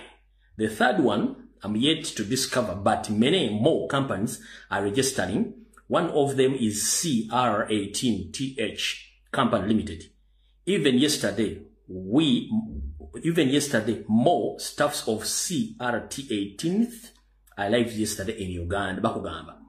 Nti ngojeko company jimanyi eya Wagagai esinzire eyagenze ne kugulawo eyagenze ne launchinga okusima gold mu bitundu bye Busia. Waliwo company ndala 3 ezayingiddewo. Parliament ya Uganda tezimanyi, bannayuganda tebazimanyi, zazze. Wulira bulungi. Company zino ziri 3 eziri e Busia. Waliwo gye bayita Dong Song, eyo company emu. Bw'ogattako Wagagai eyokusatu. Waliwo n'endala company bagiyita CR18th company bagiyita Company Limited. Eno endala zigenda kujja era nga abakozi aba company bayita CR18th batuuse olunaku lwajjo mu Uganda okubanga bakola emirimu gy'okusima golodi naye nga tetulina kye tumanyi. About the resettlements camps, people are taken secretly and no one knows where the camps is. Only people say once they discover gold in your land, groups of security officers are set to that family. They share with you the following. The morning your neighbor discover you are shifted without knowing where you gone. Bakugambye nti bwe bajja batambula okunoonya uwa ewali gold, kizuuliddwa nti camps nyingi nnyo baziyita concentration camps eziteekeddwa mu bitundu by'e Busia n'ebiriraano. Era abantu bajjiba ku mataka gaabwe mu nkola ey'ekimpooze nga bateeka mu kampu ez'enjawulo. Nti bwebazuula golodi nga ab'ebyokwenda bajja babajjako nga batwala ne family zammwe nga tebabategeezezzaako, bakwata omu ku omu. Era agweyinza okera ku makya nga neighbor gwe mbadde musalagana n'ekibanja nga tomanyi gyali nga bamuliddewo dda over nga bamututte. Mining techniques used if you don't want to be shifted by the operative, your land underground without your consent. Soldiers keep monitoring your land while minerals are busy underground. According to labor sources, even the companies are registered not are being denied chances because the first companies are already underground. Bakugambya nti obukodyo bakozesa okuzuula ebibogagga mu ttaka lyo tebakutegeezaako. Olabirawo obulabuzi nga ebyokulinda bazze nga bakugamba vaano nga tebakugambye nako nga batokkiriza kuba basigala banoonyereza mu ttaka lyo n'eri abantu abala nga batwala ettaka lyo kubanga bamanyi kyekiriwa ekiri munda. Okusinziira ku bantu abakajja mu bitundu byonna ebisigadde babajjawo nga babatutte nga ne company already ezituttewo. Kati wano wali okulera okomba essowaani. Bulijjo tubagamba nti mu Uganda company basajja bali mu occupation ate Uganda bayafuuka Company Limited. Kati wano wali okulera okomba essowaani. Mujjukira oba mmanyi company gye bayita oba kansooke mbanyonyere bulungi. Ekitongole kye bayita Wubos oba ekikampuni kye bayita Uganda kale Wubos ndoza Wubos oba kye bayita Wubos. Waliwo n'ekitongole ekiwandiisa amakampuni. Ekitongole ekiwandiisa amakampuni. Bw'ogenda okuwandiisa kampuni buli linnya ly'obuwandiisizza erinnya eryo libeera literekebwa nga teri muntu mulala asobola ddikola ki dikwasaganya dditwala. Njagala osookozeeyo akatambi. Kampuni gye bayita Wagagai wakasooka ogiwulira. Waliwo kampuni gye bayita Wagagai erimu ebimuli ku lubalama lw'ennyanja Nalubaale. Kampuni eyo weeri. Kati neno kampuni eya Wagagai erimu mu kusima golodi nayo weeri mu mannya geegamu wabula bali mulimu abazungu mulimu n'abachina mulimu abazungu n'abachina kitegeeza ki nti kampuni ya Wagagai emaze banga mu Uganda ng'ekola emirimu egy'enjawulo wabula ng'eri ina influence eyokuba nti abakungu ba gavumenti bebagirimu kati wuliriza bulungi nnyo okusinziira ku sources zange mu mpulirize bulungi nnyo kampuni eya Wagagai ekulirwa abachina kampuni ya Museveni ne family ye bweddu teriko kubuuza abamu ku ba directors ba kampuni eno mulimu mutabani wa Salim Salego bayita Alexandria Akandana Hosare Alexandria Akandana Hosare yawasa omuchina omu ku ba CEOs ba kampuni eno eya Wagagai. Do you copy that? Kampuni jebawa okusima gold ngale parliament emanyi abamu ku ba directors baazo mulimu mukyalo mu China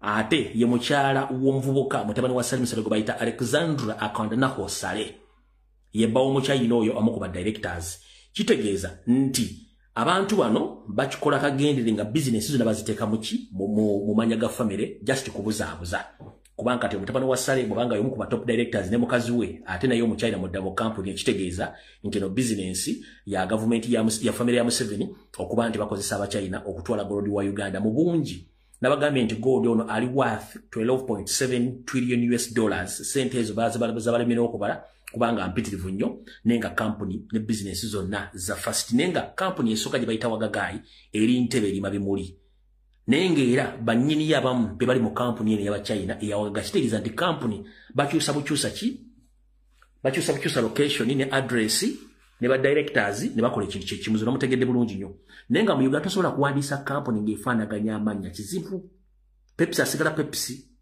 Coca-Cola asigala Coca-Cola abula mu Uganda Wagagai asobola okuva mu bimuli negenda nefuka Wagagai gold mining company same people kati mukitegedde bulungi nnyo ekyo first family yenanyine company eno eya Wagagai ba directors babulidde kuliko mutabani wa Salim Salego bayita Alexander Akandana Hosare oyo muko ba directors ne mukazi we omuchina ali mu company eyo emali bwetu bwetambula tugenze maso company eno bategeza kontera yebadde yirime ebimuli era ekikola bulungi nnyo era nga nayo erimu mukono gwa Nywando Yosoferi tugenze maso kyembale temanye kira kikino nti eno Wagagai weri mugitegedde mujjukirako Nywando Yosoferi ng'alaunchinga the first ever the biggest gold mining company oba factory mu Ntebe okulira n'ekisawo ky'Onyonyi mwagirabako era mugimanyi mwagirabako Nywando Yosoferi ng'alaunchinga company oba factory esinga obunene mu Africa erongoosa gold ng'eri Ntebe mwagirabako yes kati company eno yemu ku company ezirongoosa gold wabana Uganda ava mu bitundu ebirala by'eggwanga yamuleeta ne bamulongoosa kati kyemubadde temusinga okumanya kikino wano mujjukira saga yaliko kone mawulire nga bagamba nti Pirato bamubbako container ezali ziwere 3 eza gold container ezo zali ziragaluddawa muwulize bulungi ne gold Pirato gwabbe Kongo gold yenna bamuleeta ne bamuteeka Entebbe ne bamulongoosa ne baleka bamufulumye mu ggwanga Uganda so ne gold yenna ava Kongo nga wa Pirato bamuleeta era naye bamulongooseza waawo Entebbe ne bamufulumye eggwanga bamutwala kitegeeza nti kati company already ezikola mu kufulumya ebibuga bya Uganda zizifulumya ebibuga ebive Kongo nga bya Pirato ne babirongoosa ne baleka bitwala so mutegedde bulungi ne company zennyini ezirongoosa gold mu Uganda muvamu wa Pirato bamuleka mulongoosa ne baleka mutwala ebiri eggwanga okukola emirimu gyabwe n'okubba ssente z'eggwanga mu ngeri eyo nga bwere awo tuvuddewa bwe tumala okuvaawo ebyabadde mu kalulu ka National Reverse Movement mwabalabye bwe byatambudde obubbi obulimu emigga egyabaddemu obufere bwabaddemu njagala nkikusomesa olwaleero kansule ndi president kuno kwali video ena n'agiraba banyabo ne bassebo mbadde nga nzija mbasomesa Museveni kyagenda okukola naye mu luzungu waliwo ekigambo kye bayita experiment okugezesa. Museveni ne National Reverse Movement bakoze kye bayita experiment egenda okubeera mu kalulu ka 2026 bagyegeserezaako bennyini kye bagenda okukola mu kalulu ka 2026 bakyegeserezaako mu National Reverse Movement mu kulonda okwabadde kollo. Mr. President wonna wooli n'ekibiina kya National Platform format gye mwalabye ekkololo ebikolwa bye mwalabye ekkololo ba actors oba abazanyi abadde mu kalulu ekkololo ye copycat egenda okukola mu kalulu ka 2026 eri yabadde experiment na buli kimu kyonna ekyakoleddwa kyekigenda okubeerawo. 1 bonna ekintu nga bakikoze ekyokuteeka ssente mu kalulu azitamanyikiddwako mbalirira eyomu ku formula okubba akalulu misana ttuku ne balangiriramu omuntu atafunye kalulu yemu ku formula okukwata yemu ku formula okugamba nti ebisigale tunaabira mu court nga n'abalamuzi baabwe yemu ku formula. Kati kyonna kye walabye mu kalulu akaddemu NRM the same format, the same design gye bagenda okukozesa. In fact babadde mu rehearsal eyo gye baakoze gye njagala mufokasingeko nnyo mwenna mugitunuulire. 1 bw'amala okubba akalulu ka NRM okonna nga bwe yakaagadde agenda teekawo kye bayita reconciliation meetings. Reconciliation meetings zino agenda kuyita buli yabbiddwa amusasule ssente ze yainvestinzeemu amale amucompensating n'ekifo mu gavumenti. Temwewuunya nga bakugambye this week or next week Nyande Soferi agenda ejjinja okusinkana abakulu b'ejja abantu abasajja n'abakazi ab'ebusoga bakuba olukuŋŋaana lunene batuuze Kadaga boogere naye bamupromising ekifo ekinene mu gavumenti naye nga kyentegeddeko nti bayinza omuwa owa full prime minister era ng'alina ne orders. Kyentegeddeko nti mu kutuuza Kadaga n'abatuuze bonna abatuuze b'ebusoga bayinza omupromising okumuwa full powers eza prime minister nga bwe zirina okubeera kye bayinza omupromisinga nkugambye kye bayinza omupromisinga obutamukkiriza kuva mu kibiina n'abala bonna abakoleddwako damage mu kubbibwa wabula mu nkola y'emu the same design gye bagenda okukola mu kalulu akajja bwe bateweewambye mu kuddita bwe batebeewambye baagala okumala okubba akalulu ako by force then bateekewo reconciliation meetings bayite bannaddiini bayite bannabyabufuzi bayite baani bazala okuyita abakulembeze ba neighboring countries okola nti bateekawo reconciliation mu Uganda bannabyabufuzi bakwatagane mutatusobangula nyinga amaze okukabba ye kyayagala kubanga balina ssente waki already babba gold omutunda ebweru basobola okukozesa ssente zonna ze balina okukola ekintu ekyo. So tugenda mu protest vote nga tumanyi buli kimu kye bagenda okukola tukitegedde njagadde bategeeza nti kyemwalabye mu kabiru k'ekkololo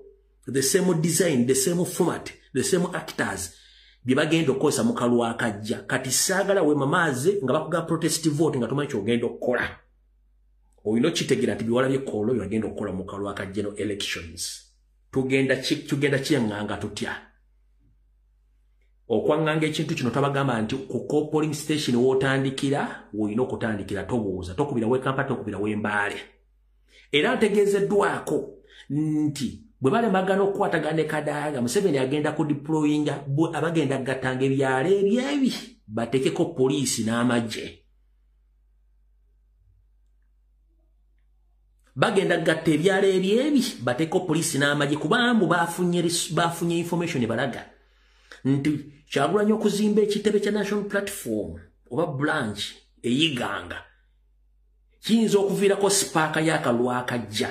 Kati baagala ku deployinga buli yalo binga batekako poliisi ey'amaanyi n'ey'amagye kibayambe okavinga protest vote egenda okubeera mu Busoga. So already mukitegedde bulungi kibwaddeko abantu b'Obusoga mu Uganda yonna bo batebagenda okukikola naye mukulu njala soka kubuuza golowooza bannayuganda ebintu byonna tobikoze tabimutuzeeyo era osuubire ne bannayuganda basimye to the extent bagenda kuwuliriza ebigambo byo.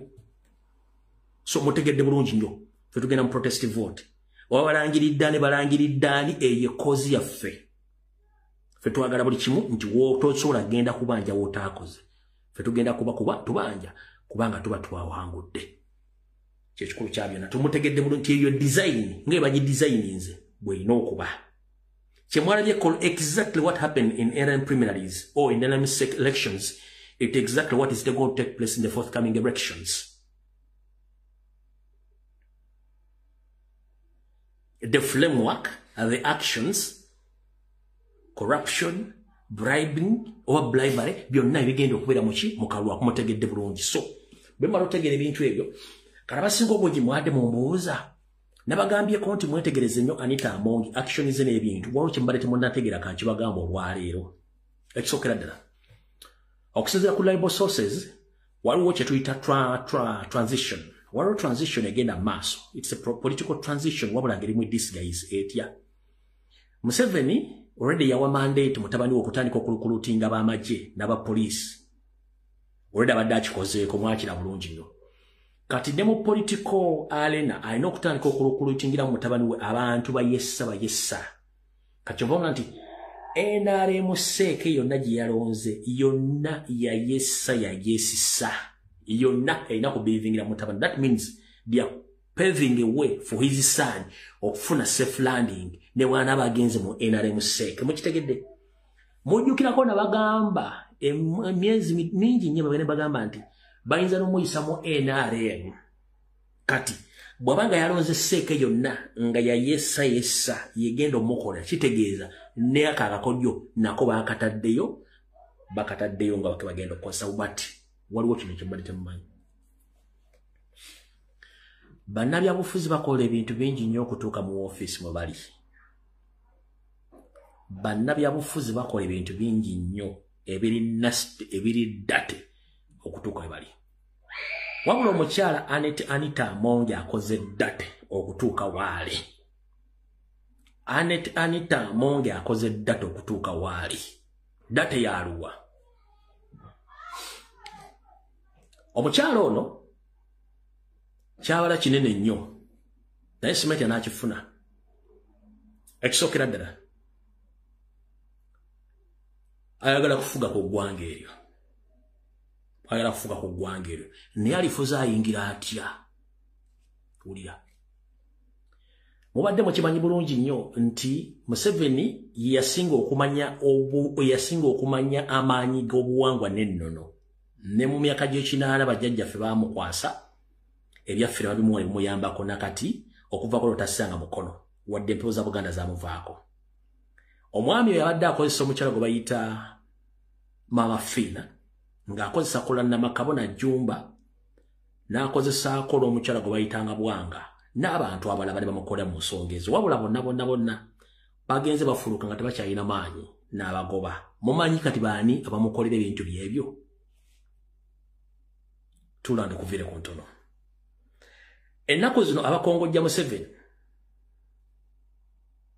kuliko omukyala Major General Nariso y'omu ku bakongozi ba Museveni abakongojja empewo ze n'okumuyitira ebintu byonna byagala omukolera. General Nariso. Owokubiri Kafulu ng'one bw'okubira babadde bawangadde ebbanga lyonna bamuyita Anita Amongi. Mulungi wano mu bikolwa bya Kalowo Kalenzi mulungi nnyo. So, ladies and gentlemen, ojja kubuuza ku MP oba mukwano wa famire wa Anita Amongi amumanyi obulungi ajja kuga nti Anita Amongi wano si mwangu. Wano mukunyenye ensaasi si mwangu. Era kati omu ku ttiimu ezikongojja Museveni empewo ze ezimukuumidde awo. Mukongozi. Kyovula bali bonna babagoba kati bali abakazi abalanja bamanya ne kuliko Major General Proscovia Nariso kuliko ne Anita Amongi mulungi nnyo mu nsaasi wano. Bino byonna bikola atya? Era bikola ayagala ki? Ngenda bwa information mujja ginonyerezaako wabula mujja kudda mupe feedback oluvannyuma. Mpozi nabagambye Pastor Niyonzimana nabwadde information ya Pastor Niyonzimana mwagitegedde bulungi nnyo. Kati kambawe neno munnange muginonyerezeeko. Gye munamba omugenzi munaamanya nze kangibawe muginonyerezeeko. Eri ngibawadde mugitegedde bulungi nnyo. Kati wuliriza wano.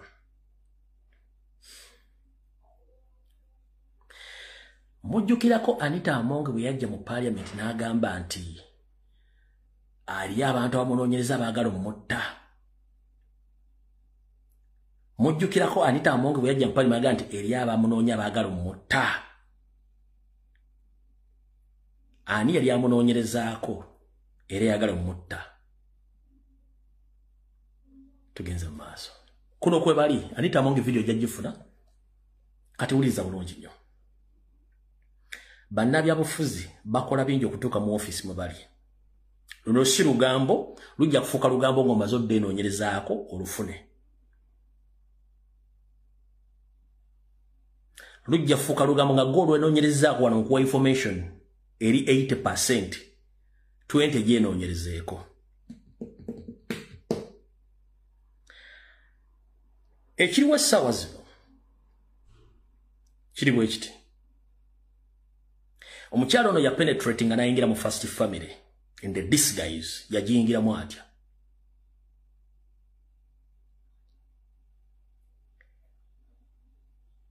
Surrogate gwe yakola okufuna abalongo. Surrogate ono alimu ebibuuzo. Abalongo bano balimu ebibuuzo. Ngenda kuga nti generally abalongo ba first family kati gojja kulonda kaali na nnyini baana. Abaana bemula abasologeti abalonga babiri abaana abasologeti abaana siba Magogo Moses no abaana ba first family siba Magogo. At one time Magogo yagamba njala twala abaana bano ku DNA mbakebere. Anita Amongi namugamba you dare do it, you won't even see the next day. Dare do it, you won't even see the next day. Magogo alabika yategera ensonga zino. Magogo nagamba Anita Amongi nti abaana bano tubatwale ku DNA tubakebere. Naronga Anita Amongi namugamba surrogate n'abatulege gezaako bugeza oyinza obutaddamu kola ku lunaku lw'enkya nga mukambwe nnyo. Bwatyo engineer Moses Magogo naweta omukira ng'embo wete koona n'asirika. Engineer waasirika n'asigala kwemagaza ng'akabwa akasibe ku ggaali. Bimwala byonna nga muwala enjirova biki byali byonna byakumukubako baby sirika toyogera biki era kyovula bantu engineer tewakyali nnyo laavu ngeri yaliwe mabega eri olw'ensonga kitegera nti abaana si babe. Abaana bano ba first family. Gwali eyo noonyereza bajja kuwa first family ani na nyini baana bano kubanga kino kyama top secret. Kyembaga ndi ba politician bakola ebintu bingi nnyo okufuna office we bali by all means. So Magogo tasobola dde okunyega. Lwaki tasobola kunyega? Omusajja ye engineer Moses Magogo, musajja wa Allah musiraamu ompulya bulungi nnyo. Kankwa ebibuuzo bino nawe wennyonnyoleko bulungi ojja kufuna ekyokuddibwamu. Bwe babanga abaana ba musiraamu, abaana babakolera akiika.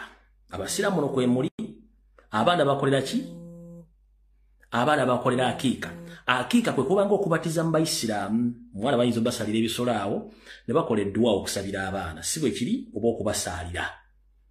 Ladies and gentlemen, abaana bamala obbazaala bano baasibira ludda wa? Si wa Papa Francis Colley. Abaana bamala obbazaala baasibira waani? Si wa Papa Francis omugenzi. Ekifaananyi ku Gola Moses gye kiti kinneetaagisa genda kinoonya. Abaana bwe babatwala abaana siba Moses Magogo, temugande ba Moses Magogo musajja omusiraamu. Abaana babatwala luddawo siba Papa Francis Colley eyafa. Si bwe kiri. Abaana babatwala Papa Francisco mwenna mwabalaba. Abaana ba engineer Moses Magogo musajja omusiraamu. Okusaasira n'ekisa bibeere wa Allah n'omuddu we Nabbi Muhammad. Abaana babatwala luddawa babatwala Papa Francisco. Njagala ombuulire lunaku lumu luwala olabyeko Anita Amongi mu muzikiti gwonna either odi Kampala either Kampala mukadde owe bukeddiya nga batutteyo nga Moses Magogo tutteyo Anita Amongi abatutta abaana bofuna akiika okubasalira okubasomera edduwa nga bagenze bombi njagala ombulire olunaku lumu abaana baki bino bagukale yagala kuba meza ntamonga uli yagala kuyika Windows abaana babatwala Italy wa papa nze njagala ote olunaku lumu Anita Amongi nga akutabula batu either Kibuli oba Kodi Kampala omuzikiti gwonna mu Uganda nga musanze Magogo na Anita Amongi muzikiti kati nkuwadde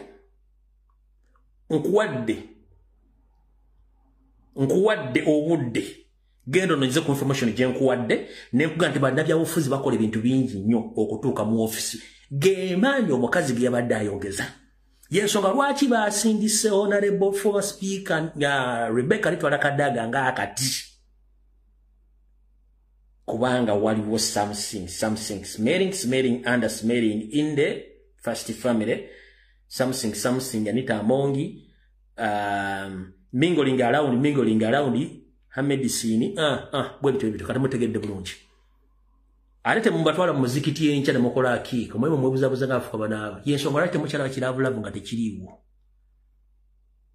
so Magogo yali decoy eri ekintu kyali kyatokota ne mukitegedde bulungi nnyo kati nze ogwange bwentyo mbagamba mbikola kate ng'omusizagule siyani abasira bali kuno baganda bange abaana babazaala babatwala babakolera akiika ye mikolo gyawe gy'Abayisiraamu kukubanga okubatiza waffe mu ddiini endala mwabalabayo babatwala wani wa Papa Francis Colley kati Engineer Moses Magogo gye baleko ebyama mbyasizza kati bakuba mmezi saazi bali mukozza kuba lwaki kyenna kugambye nti omukazi ono ekintu kyagoba kinene nnyo lwaki kati already ali mu first family watudde wakati bwe jukira yatabula serekati yatabula omudagala kati politically abalimu nga ntunuka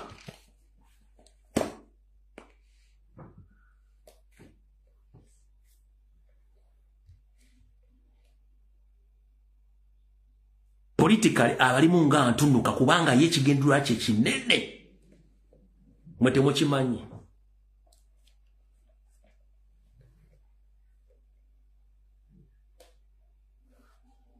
kati Engineer Moses Magogo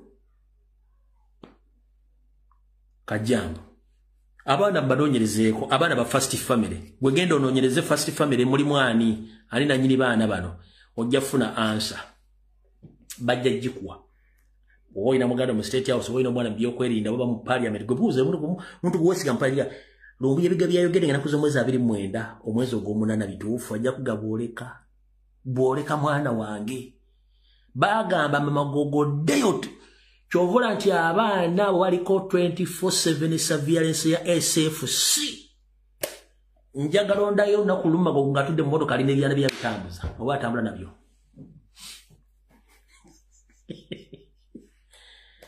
njagala ondayo nakuluma Magogo agenze mu muzikiti okusala n'abaana obatutte wantu wonna yakoma okubeera nabo bwe mwamula wali babali balese muzannye ky'omupiira yali muzanyi wa mpira yali ani yali muzanyi wa mpira yajja bali muzanyi wa mpira yajja nakwata abaana abo Magogo ne nabakwata ku bwati from there nje tosobola kulanga Magogo musanze n'abaana abo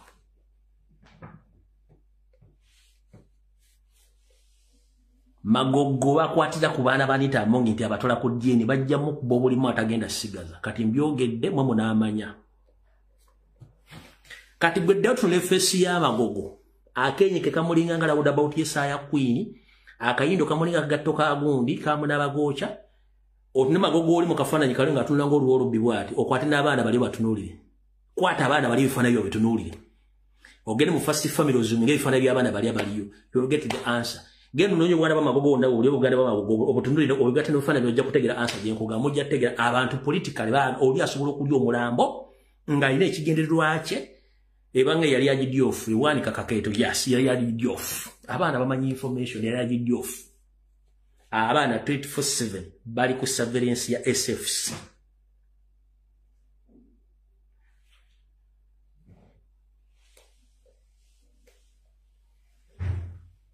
Gwegendo okole photographic interpretation tuno mbiri gwegendo de bulungi okole bizi otegere ebintu bye bitegera bulungi nnyo nze gwe ngumaze ngumaliriza mutegedde bulungi so Magogo yali decoy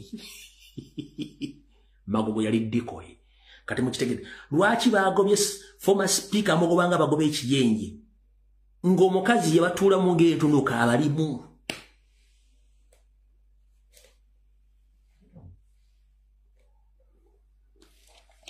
kati mutegedde bulungi mujja tegera ensinga bwetambula mulowooza bwetambula si bwetambula ensi etambula eddalivansi bwe mulowooza weeri si weeri ensi eri ku birala nnyo awo mugirooleza yavaawo dda nnyo ne mugirooleza yavaawo dda eri ku bikokojjo mutegedde bulungi kati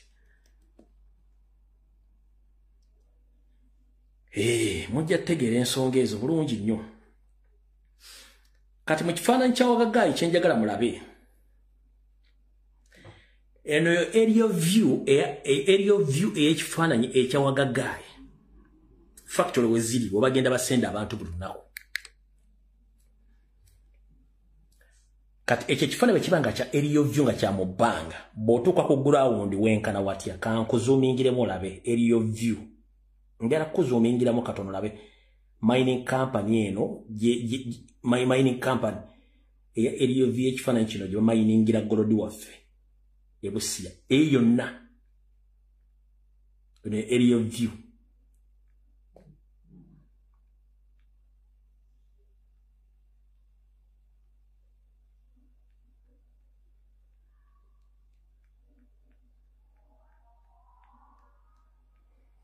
ekifaananyi we kibeerera ekinene weekiti kitegeeza bw'otuuka ku ground ate ekiriyo kiki ekiriyo kirala nnyo oza mutegedde bulungi ekiriyo kirala nnyo kati mumala otegeera ebintu ebyo byonna katugende ku nsonga endala ensonga endala yeeruwa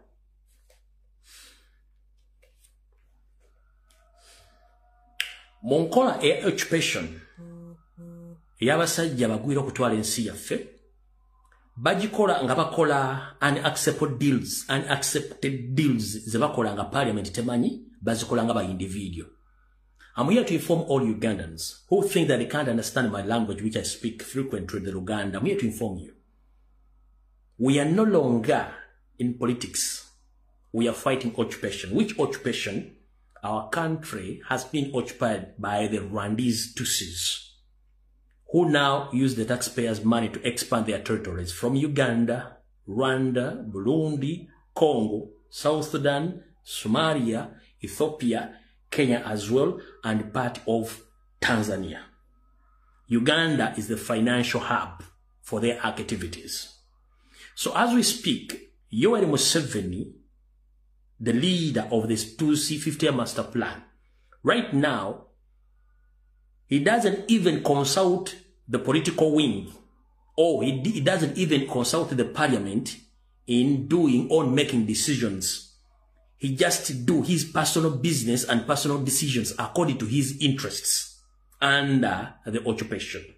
Whereby, right now, he agreed with the US government so that he can get money and even to be allowed to participate in all kind of businesses which America stopped at Uganda during the scuffle of exposing Museveni in and out, because Ugandans, before President Donald Trump, Ugandans used to demonstrate across USA and other countries, and they used to give petitions to government officials, which led to Uganda be stopped from getting loans from World Bank, IMF, and including the European countries. So Uganda was stopped from AGOA and other business activities. So Uganda is blocked financially. But now Museveni is dealing with those leaders without even informing the parliament or the political wing of Uganda. In this small video, which I'm going to play right now, there is a deal which might happen very soon. You will hear it. That The government of Israel is proposing to use Uganda as an alternative place for the Gazans to be deported or to be settled in Uganda so that the Israeli occupy the Western Bank. So please watch this video.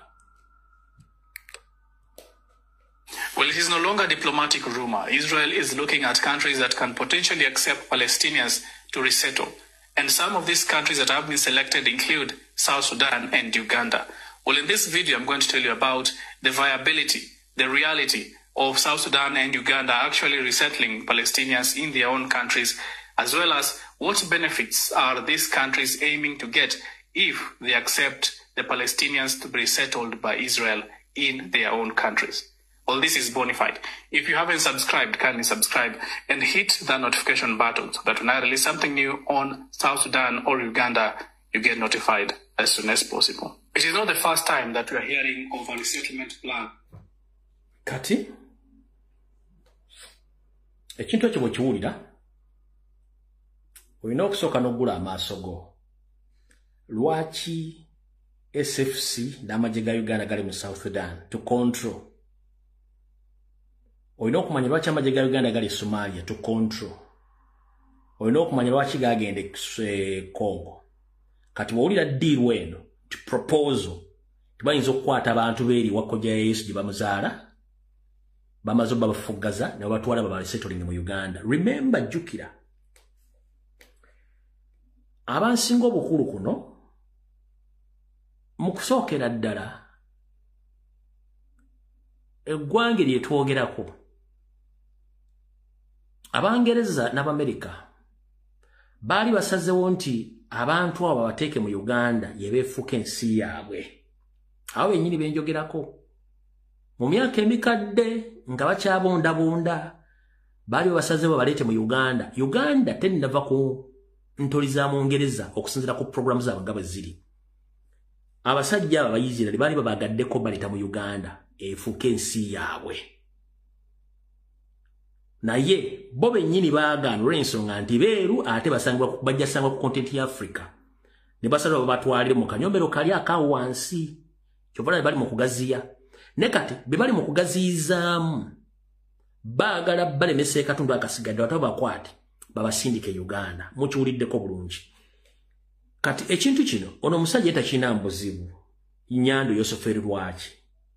Kyafa kukendeeza muwendo gw'abannansi kyekisooka ekyokubiri. Kyafa kufuna sente. Sente kuzikola ki? Kumubeezaawo. Mu system y'okutwala eggwanga osooka n'oyavuwaza bannansi. Bw'omala obbaavuwaza n'obatamya ebyokukyusa obukulembeze. N'omakinga sure nti buli kifo kyonna ekisalawo mu ggwanga kirimu bantu bo. Bw'omala okumakinga sure nti buli kifo kyonna ekisalawo kirimu abantu bo, n'onyigiriza abantu abo olw'okuba nti basobola okweyiya ne bava mu nsi eyo ne bagenda e Bulaaya oba ne basettling ewalala ne baleka ensi eyo. Mu kintu ekikulu kya byonna eky'ekintu kino, enzimu ku nsonga lwaki Museveni afuba nnyo ottwala ettaka lyonna abenga alina apahandi ku ttaka nti wano bw'agamba nti n'ettaka libeeremu ekintu gundi tebeereyo muntu yenna amubuzaabuza oba amuwakanya okukola ekintu kyonna ettaka aliwayo butereevu. Kati bwe tubaga ebigambo bino njagala mbitegeere nti under occupation Museveni ajja kuleeta nnyo ba foreigners okunyigiriza bannayuganda balemesa obulamu. Ekyokulabirako, baganda bange bonna abeera mu Makindye mu ludda olulimu Kabalagala okutuukira ddala Eggaba ne Makindye bazze mu Kisenyi mwebali Erubaga Nankulabye Katwe yonna ejjuddeyo bagwira. Abagwira bano bakola batya? Enkola yaabwe teri agimanyi wabula bafuna ssente. Kati omugwira gwe nnyumba gy'obadde opangisa emitwalo 10, omugwira kisasula emitwalo 30. Kitegeeza landiro tagenda kulinda gwe munnansi omwe emitwalo 10 ngaliwo emitwalo 30 ate nga asasula myezi 6 ku mwaka. Kitegeeza gwe munnansi awaba akulemye. Era mu bitundu ebirimu Makindye yonna ku Ggaba Road wonna bannansi abasinga obungi amayumba bagadduse mbagavuddemu nga tebakyagasobola. Business bazivudde bazirekedde abagwira. Bwe kityo kijja kibalya nga kitambula mpola.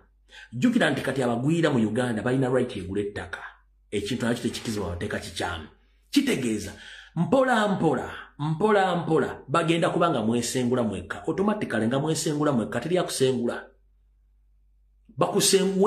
embeera ekusengula wekka gwe sente ozikubya mpi ozifuna okusomesa omwana bw'okuliisa omwana ne bakyali abo tetumanyi ensimbi gye bazijja gwennyumba ebadde emitwalo 2 n'agifula emitwalo 5 n'asasula emyezi 6 ku mwaka naye nga tomulaba bw'akola kati balandiroodi nabo kiba omukisa kuba Uganda mukimanyi Uganda tetulina kwagala landiroodi ye kimu kyafaafa tegenda kufa muna Uganda ye agenda kukkiriza omusomaali omuethiopia omueritrea okutekinga over ennyumba ze kubanga ye ayagala ssente okitegera bulungi nnyo kati kyekigenda maaso mu Kampala ye nalina kati bagenda bamuokipanga omutwalo wotuukira okukkiriza omugwira agula ettaka kitegeeza nti gwe oba okola ki gwe munnansi baba bakuggyemu automatically oba ovuddemu bw'otegendereza nnyo mugenda kufuuka barefugee mu nsi yammwe under occupation omugwira yenna aba alina more rights than you the indigenous Uganda nkiddamu under occupation foreigners they have more powers than the indigenous Ugandans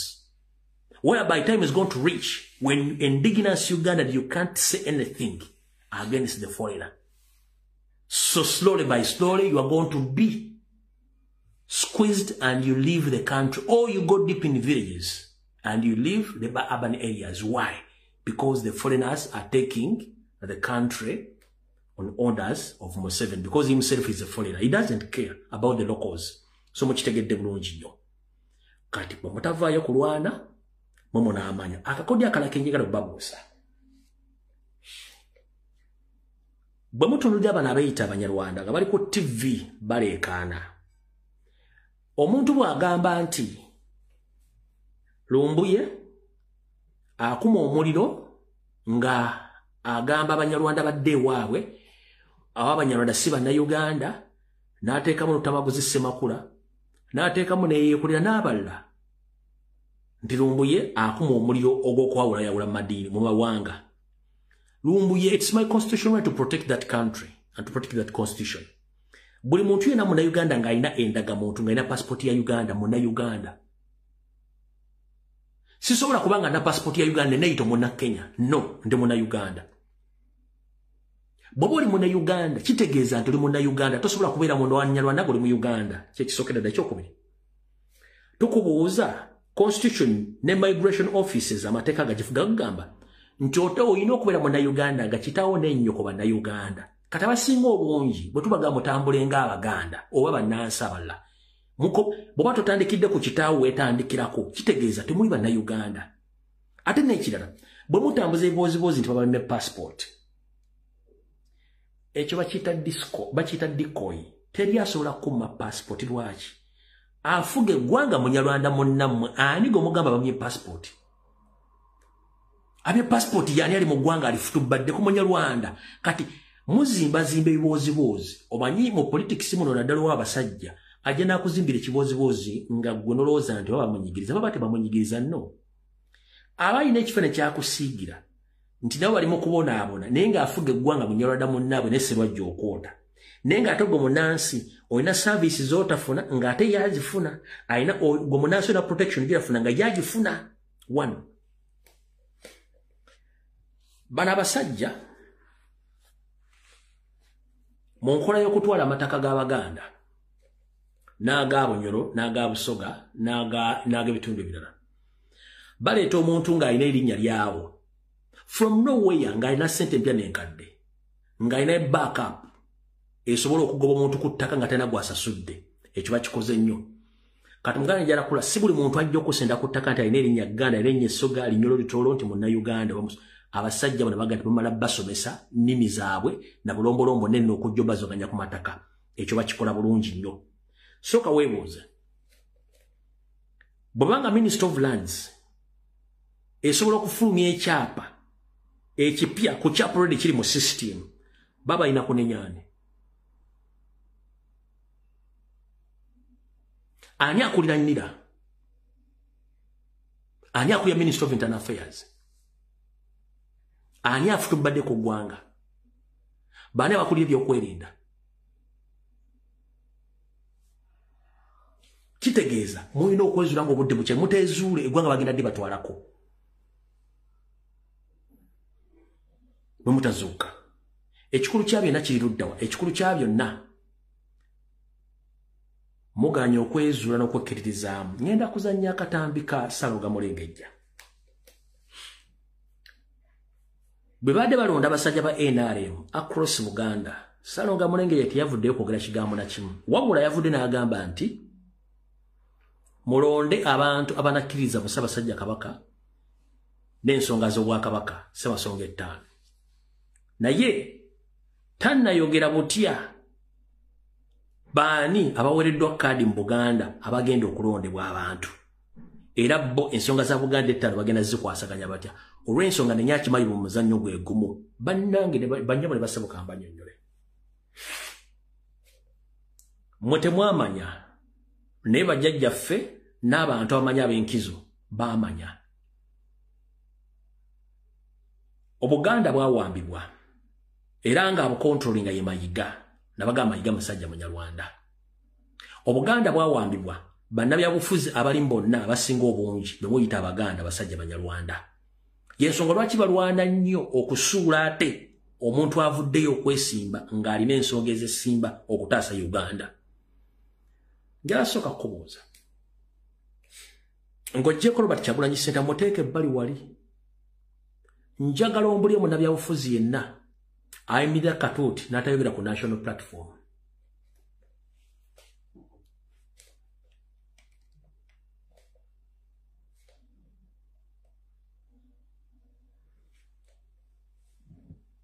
njagala ombulye munnabyabufuzi yenna ayimirira ku platform wa ku radio ku TV n'atayogera ku national platform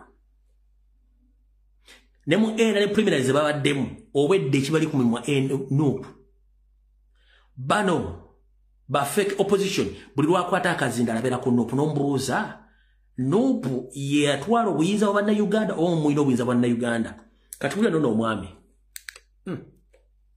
tugamba abantu nga balonda abantu abanatukiikirira balonda abo bategeera Ssaabasajja Kabaka abantu abategeera ensonga za Buganda Ssemasonga 5 twagala abantu kujja wano kutukinako ng'ate bali wano ku ttaka lya Buganda twagala abantu abategeera Kabaka abatawulira Kabaka baba bajja tuleetera ebizibu awo nno kyesobola okukola kwagaliza mikisa manyi mugenda kuvuganya bangi ate eyo nze sije nnondera kale siyinza kusuubiza kalulu konna naye nkakasa bo abantu beeyo gy'ozaalwa bajja kubamu balabe kyewina okumanya nga amaliriza akalulu kalinga mupiira muzannyo gwa mupiira wabaawo awangula wabaawo n'awangulwa era bino ebyakalulu si byakufana kuwona owangula ng'otuwa ebitabyo nga tubinywa bwe bakuwangula nga tukuwa ebikopo bya kaawa obinywa ng'okomawo wano nga tukola ddwiro omukisa tugendereko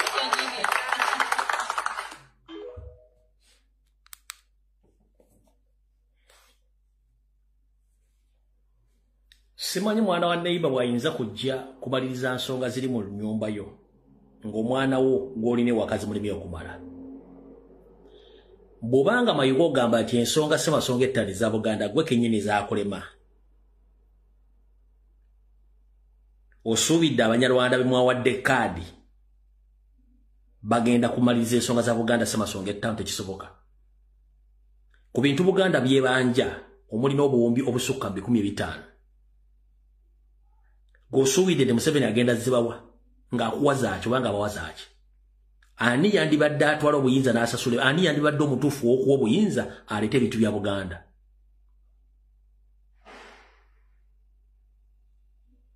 gw'olwokuba olina Abanyarwanda banno abali mu Buganda abeefudde Baganda mannya ng'emirimu gyabwe gyakulemesa Baganda bannaabwe okuva mu 1962 nammwe mwayoka mukutte era lyekkubo limu limututte Mayiga kuno okulabula kyangu nnyo okubeera ku lyato ne bakoleeza yingini ne museeya ku mazzi era onyumirwa nnyo akawo akali ku mazzi okwo wabula amayengo bwe gatandika okusuukunda eryato eryo wotandika okutegeera nti wooli wakyamu. Essaawa zino muli ku lyato mutambula akawo katandise okufuuwa. Bwe munaategeerera nti muli wantu wakyamu ng'obudde bubazibyeko. Mugaggawadde mulina ensimbi buli kimu kirina wabula mwerabidde nti ensi eriko bannyiniyo era obuyinza bannyini babwetaaga. Teri nsi efugibwa bagwira ne bagifuga emyaka 40 era batuuka ne bakola era oba ensobi obuyinza bannansi tebaweddiza. Mayiga wawamba Buganda ne bakyali banno mukola keep up with Mengo ey'okubuzaabuza Abaganda ng'abasajja Abaganda bonna mubasse Mengo bamazeewo mukolera state. Amataka ga Buganda gonna mugatunze mugamazeewo. Abasigadde bonna bawaŋŋanguse abakyalinamu embavu badde yogera olw'okutiisibwa. Ne buli kyonna kyonna ekigenda mu maaso mujja kisasulira. Essaawa zino mwawamba Ssaabasajja Kabaka temukkiriza dde okulabikako.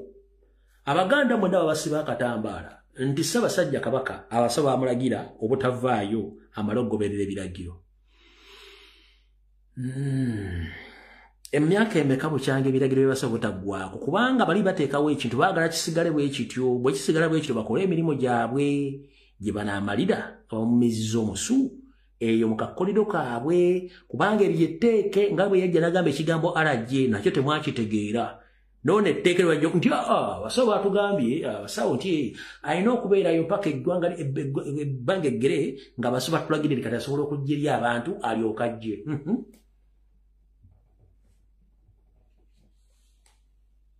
Bwe mutyo mugenda okikola mpaka Abaganda nga balaba. Essaawa zino mulina obwogerero, mulina emmundu, mulina ssente, mwawamba eri abagenda okuwamba abalala. Naye mujja kukisasulira buli kimu. Ekirungi amakubo agabazzeewo mwe tugamanyi. Ekyo si kyekikulu kyekiri ddawa. Ekikulu kyekino. Mukama wammwe Ennyanda Esofere bwe yabadde akuba ekifaananyi yagambye omulama omukulu bagenda kukuuma bintu bye baafuna. That they should vote him to keep their gains. Nti abantu bonna balina omulonda okuuma ebyo bye bafunye ebyo abafu bifunye biki. Era wanjagalira okubuuza portrait oba ekifaananyi oba poster gye baafulumizza oba bataddeko nti they are going to protect their gain. Ekintu ekyo wakitegeddemu ki? Abasajja bano bawandiika ebigambo ne boogera ebigambo nga bakimanya ekigambo kimenya amateeka era omuntu bw'akiwulira kya kisiru, but Ugandans they don't pay attention to details. Tebafaayo kutunula ekigambo kino kye boogedde kifaanana kitya, bo basigala busigazi. Ekigambo kye batadde ku posta ya Museveni, they should protect their gains, kimala bumaze okukyusa gavumenti from nowhere nga tebeebuuza ku muntu yenna kuba kimenya amateeka. Byabwe ki bye bagenda okukuuma? Ekyo ng'okitadde awo. Ekyo kimu kisobola okuwandusa mu kalulu. Kyamani w'akakiiko k'ebyokulonda Bobulo Samuel Bakama yagamba tebagenda kukkiriza muntu atali munnayuganda kwesimba kalulu kajja. Samuel Bakama, twakubuuza birth certificate ya Museveni tewagituwa ey'obuzaale. Ne tukubuuza Museveni yasomera wa, twetaaga education background certificates wazituma. Ne tugamba Museveni si munnayuganda. Kati otandika otya okujja ogambe nti togenda kukkiriza munnayuganda atali munnayuganda kwesimba? Waki totandikira ku mukama wa Museveni n'omubuuza certificate z'ebyenjigiriza ziri luddawa? Alete birth certificate bamuzaala luddawa? Kitaawe yani omutuufu? Ekisembayo tufugibwa abantu bameka okuva mu 1980 tufugibwa abantu bameka? Mukalu akawedde yatekako erinnya Tibahabulwa bwe yabadde akola ekifaananyi kigenda mu kampeyini kuliko mmanya ki era ogenda muwandiisa mu manya ge yatadde ku kifaananyi kye. Erya Tibahabulwa lyo lyalazeewa. Kwegamba Uganda yensi abasajja gye bakola ebintu ne babiteekawo buli omu n'atafaayo ye ate tunaakola ki? Munnange baawamba, yes baawamba tokimanyi. Ensi ekkwatako n'omulala emukwatako. Bwe munaasulayo gwa nagga bwe batebagenda obbabba kati nga security gyenkoze eya travel company oba travel agency ng'oli alanga bintu by'ekisibu. Eri bannayuganda batagenda kuvaayo nga ye agenda bamufere nabo gye bali. So nze bannayuganda olemwa. Era kyokula nkoza posti emisana eŋŋamba nfaaki ne Uganda. Nfaaki ne Uganda. Posti eyo ngikoze temutegedde. Nkoza posti ebaddemu amakulu bangamboza nfaaki ne Uganda. Reason big. Bannayuganda abantu b'osanga nga ebigenda mu maaso mu ggwanga tebimukwatako. Mu Uganda wosanga omuntu nga ga politics tamukwatako. Mu Uganda wosanga omuntu nga asabiro ne bamubba ayina akubira police ejje muyambe. Mu Uganda wosanga omuntu nga amanyi buli kimu kyonna ekyetola mu nsi yonna nenga ekya Uganda takimanyi era nga tayagala kumanya. Wabula amala funa kizibu n'agamba ate asaba bagamba muyambe nenga ate balina omuyamba bennyini bagamba tasobola kuboogera tasobola kulya ofusi ya Uganda. Kati nebuuza ebiseera bisinga ofaaki n'abaana abantu. By the way, mproposinga eno proposal yange. Mukaba bampadde obulamu nga ntuusiza akalunga kawedde. Ebinava mu kalulu byonna mbirinze mbirabe then nja kukola decision. Otherwise bwemugaana okusituka okulwana okujjako Museveni nze nnyinza okuba nga session yange eyinza okukoma okuva mu kalulu awo neekoma. Oba okulwana kwange oba activism yange okulwana oba okukyusa eggwanga kuyinza okukoma nga tuvudde mu kalulu awo nensizinga off nenkivaamu kubanga ogwaffe togukoze. Information tugibawadde twabulidde kimwe kyatagisa okubawulira wabula muganya okusituka kubanga ensi tugirimu ffenna ebizibu byenfuna nga ndi Bulaaya byemufune wali ewaka ne Uganda erina buli kimu. So nze mbagamba nti ebigenda okuva mu kalulu nga temusituse kubanja buwanguzi bwammwe bakola kintu kyonna. Nze ngenda kusizinga fire nange nnyinza okukomaawo nenkita kubanga buli omu ayina ekkubo lye ate buli omu ebizibu abirabanga bibimujjira. So bwe tuba nga tulwanira abantu nga tebasobola kufaayo mugenda tandika okuluzinga abantu mpolampola nga bava mu kintu kuba mubamye okubasapootinga amaanyi. Nkiddamu okwogera kwange ku byobufuzi kuyinza okuma mu kalulu kano oluggwa bwe kati ne mugaana okusituka okubanja obukulembeze bwammwe obuyinza bwammwe oba na Uganda. Occupation egenda kubeera activated bagenda kutwala ensi nga teri muntu ayogerera kintu kyonna mu Uganda kuba Museveni kyasinga okwagala. Tuwaddeyo obulamu bwaffe tuwaddeyo obudde bwaffe buli kimu tukiwadde ekyetaagisa muganya okukola ekyetaagisa. It's like you are comfortable buli kimu ekigenda mu maaso mukyetaaga mu Uganda mukyagala nga bwe kiri. Ffe tugenda kumala budde nga tuku kintu bwe tugamba nga tulinga abafuirira endiga omulere. Nze njala bagamba nti akalulu kaggwera ne mugaana okusituka okuggyako omusajja ogwange mbanga ukoze.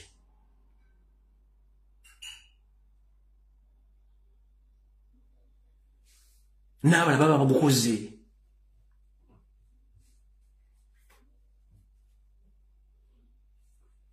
Bannayuganda tubategeeza mumalamu abakulembeze amaanyi.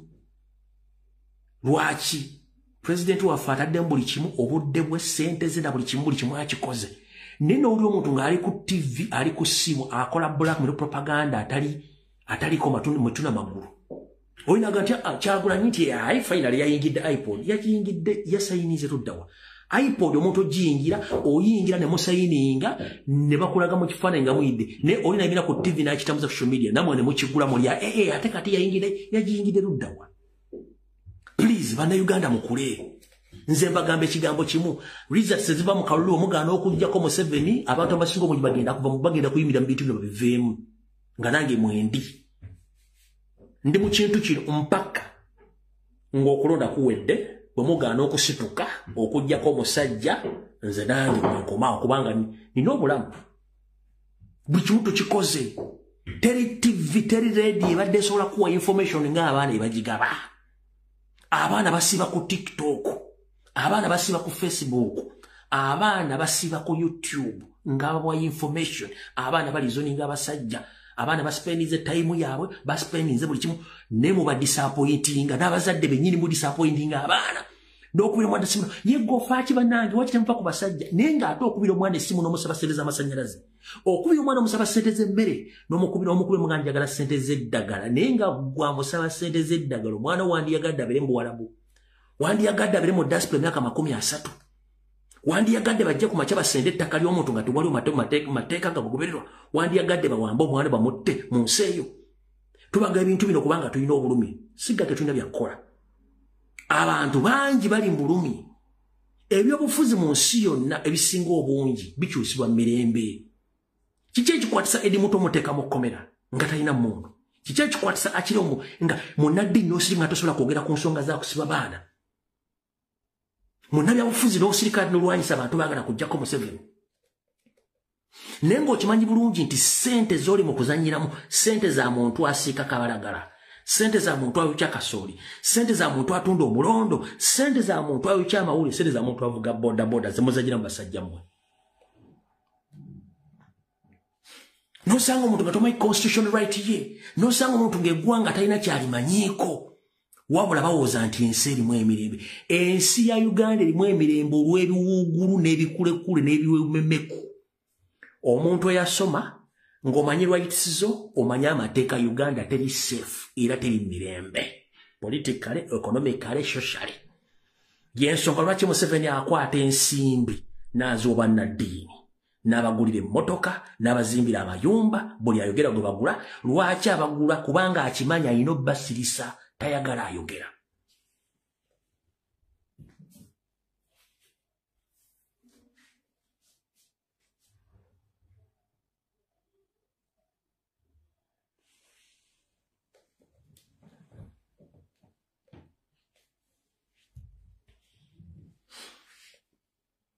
Video wensuka kono mbanje onona. Mukawa wankumire, atakumira mpeera.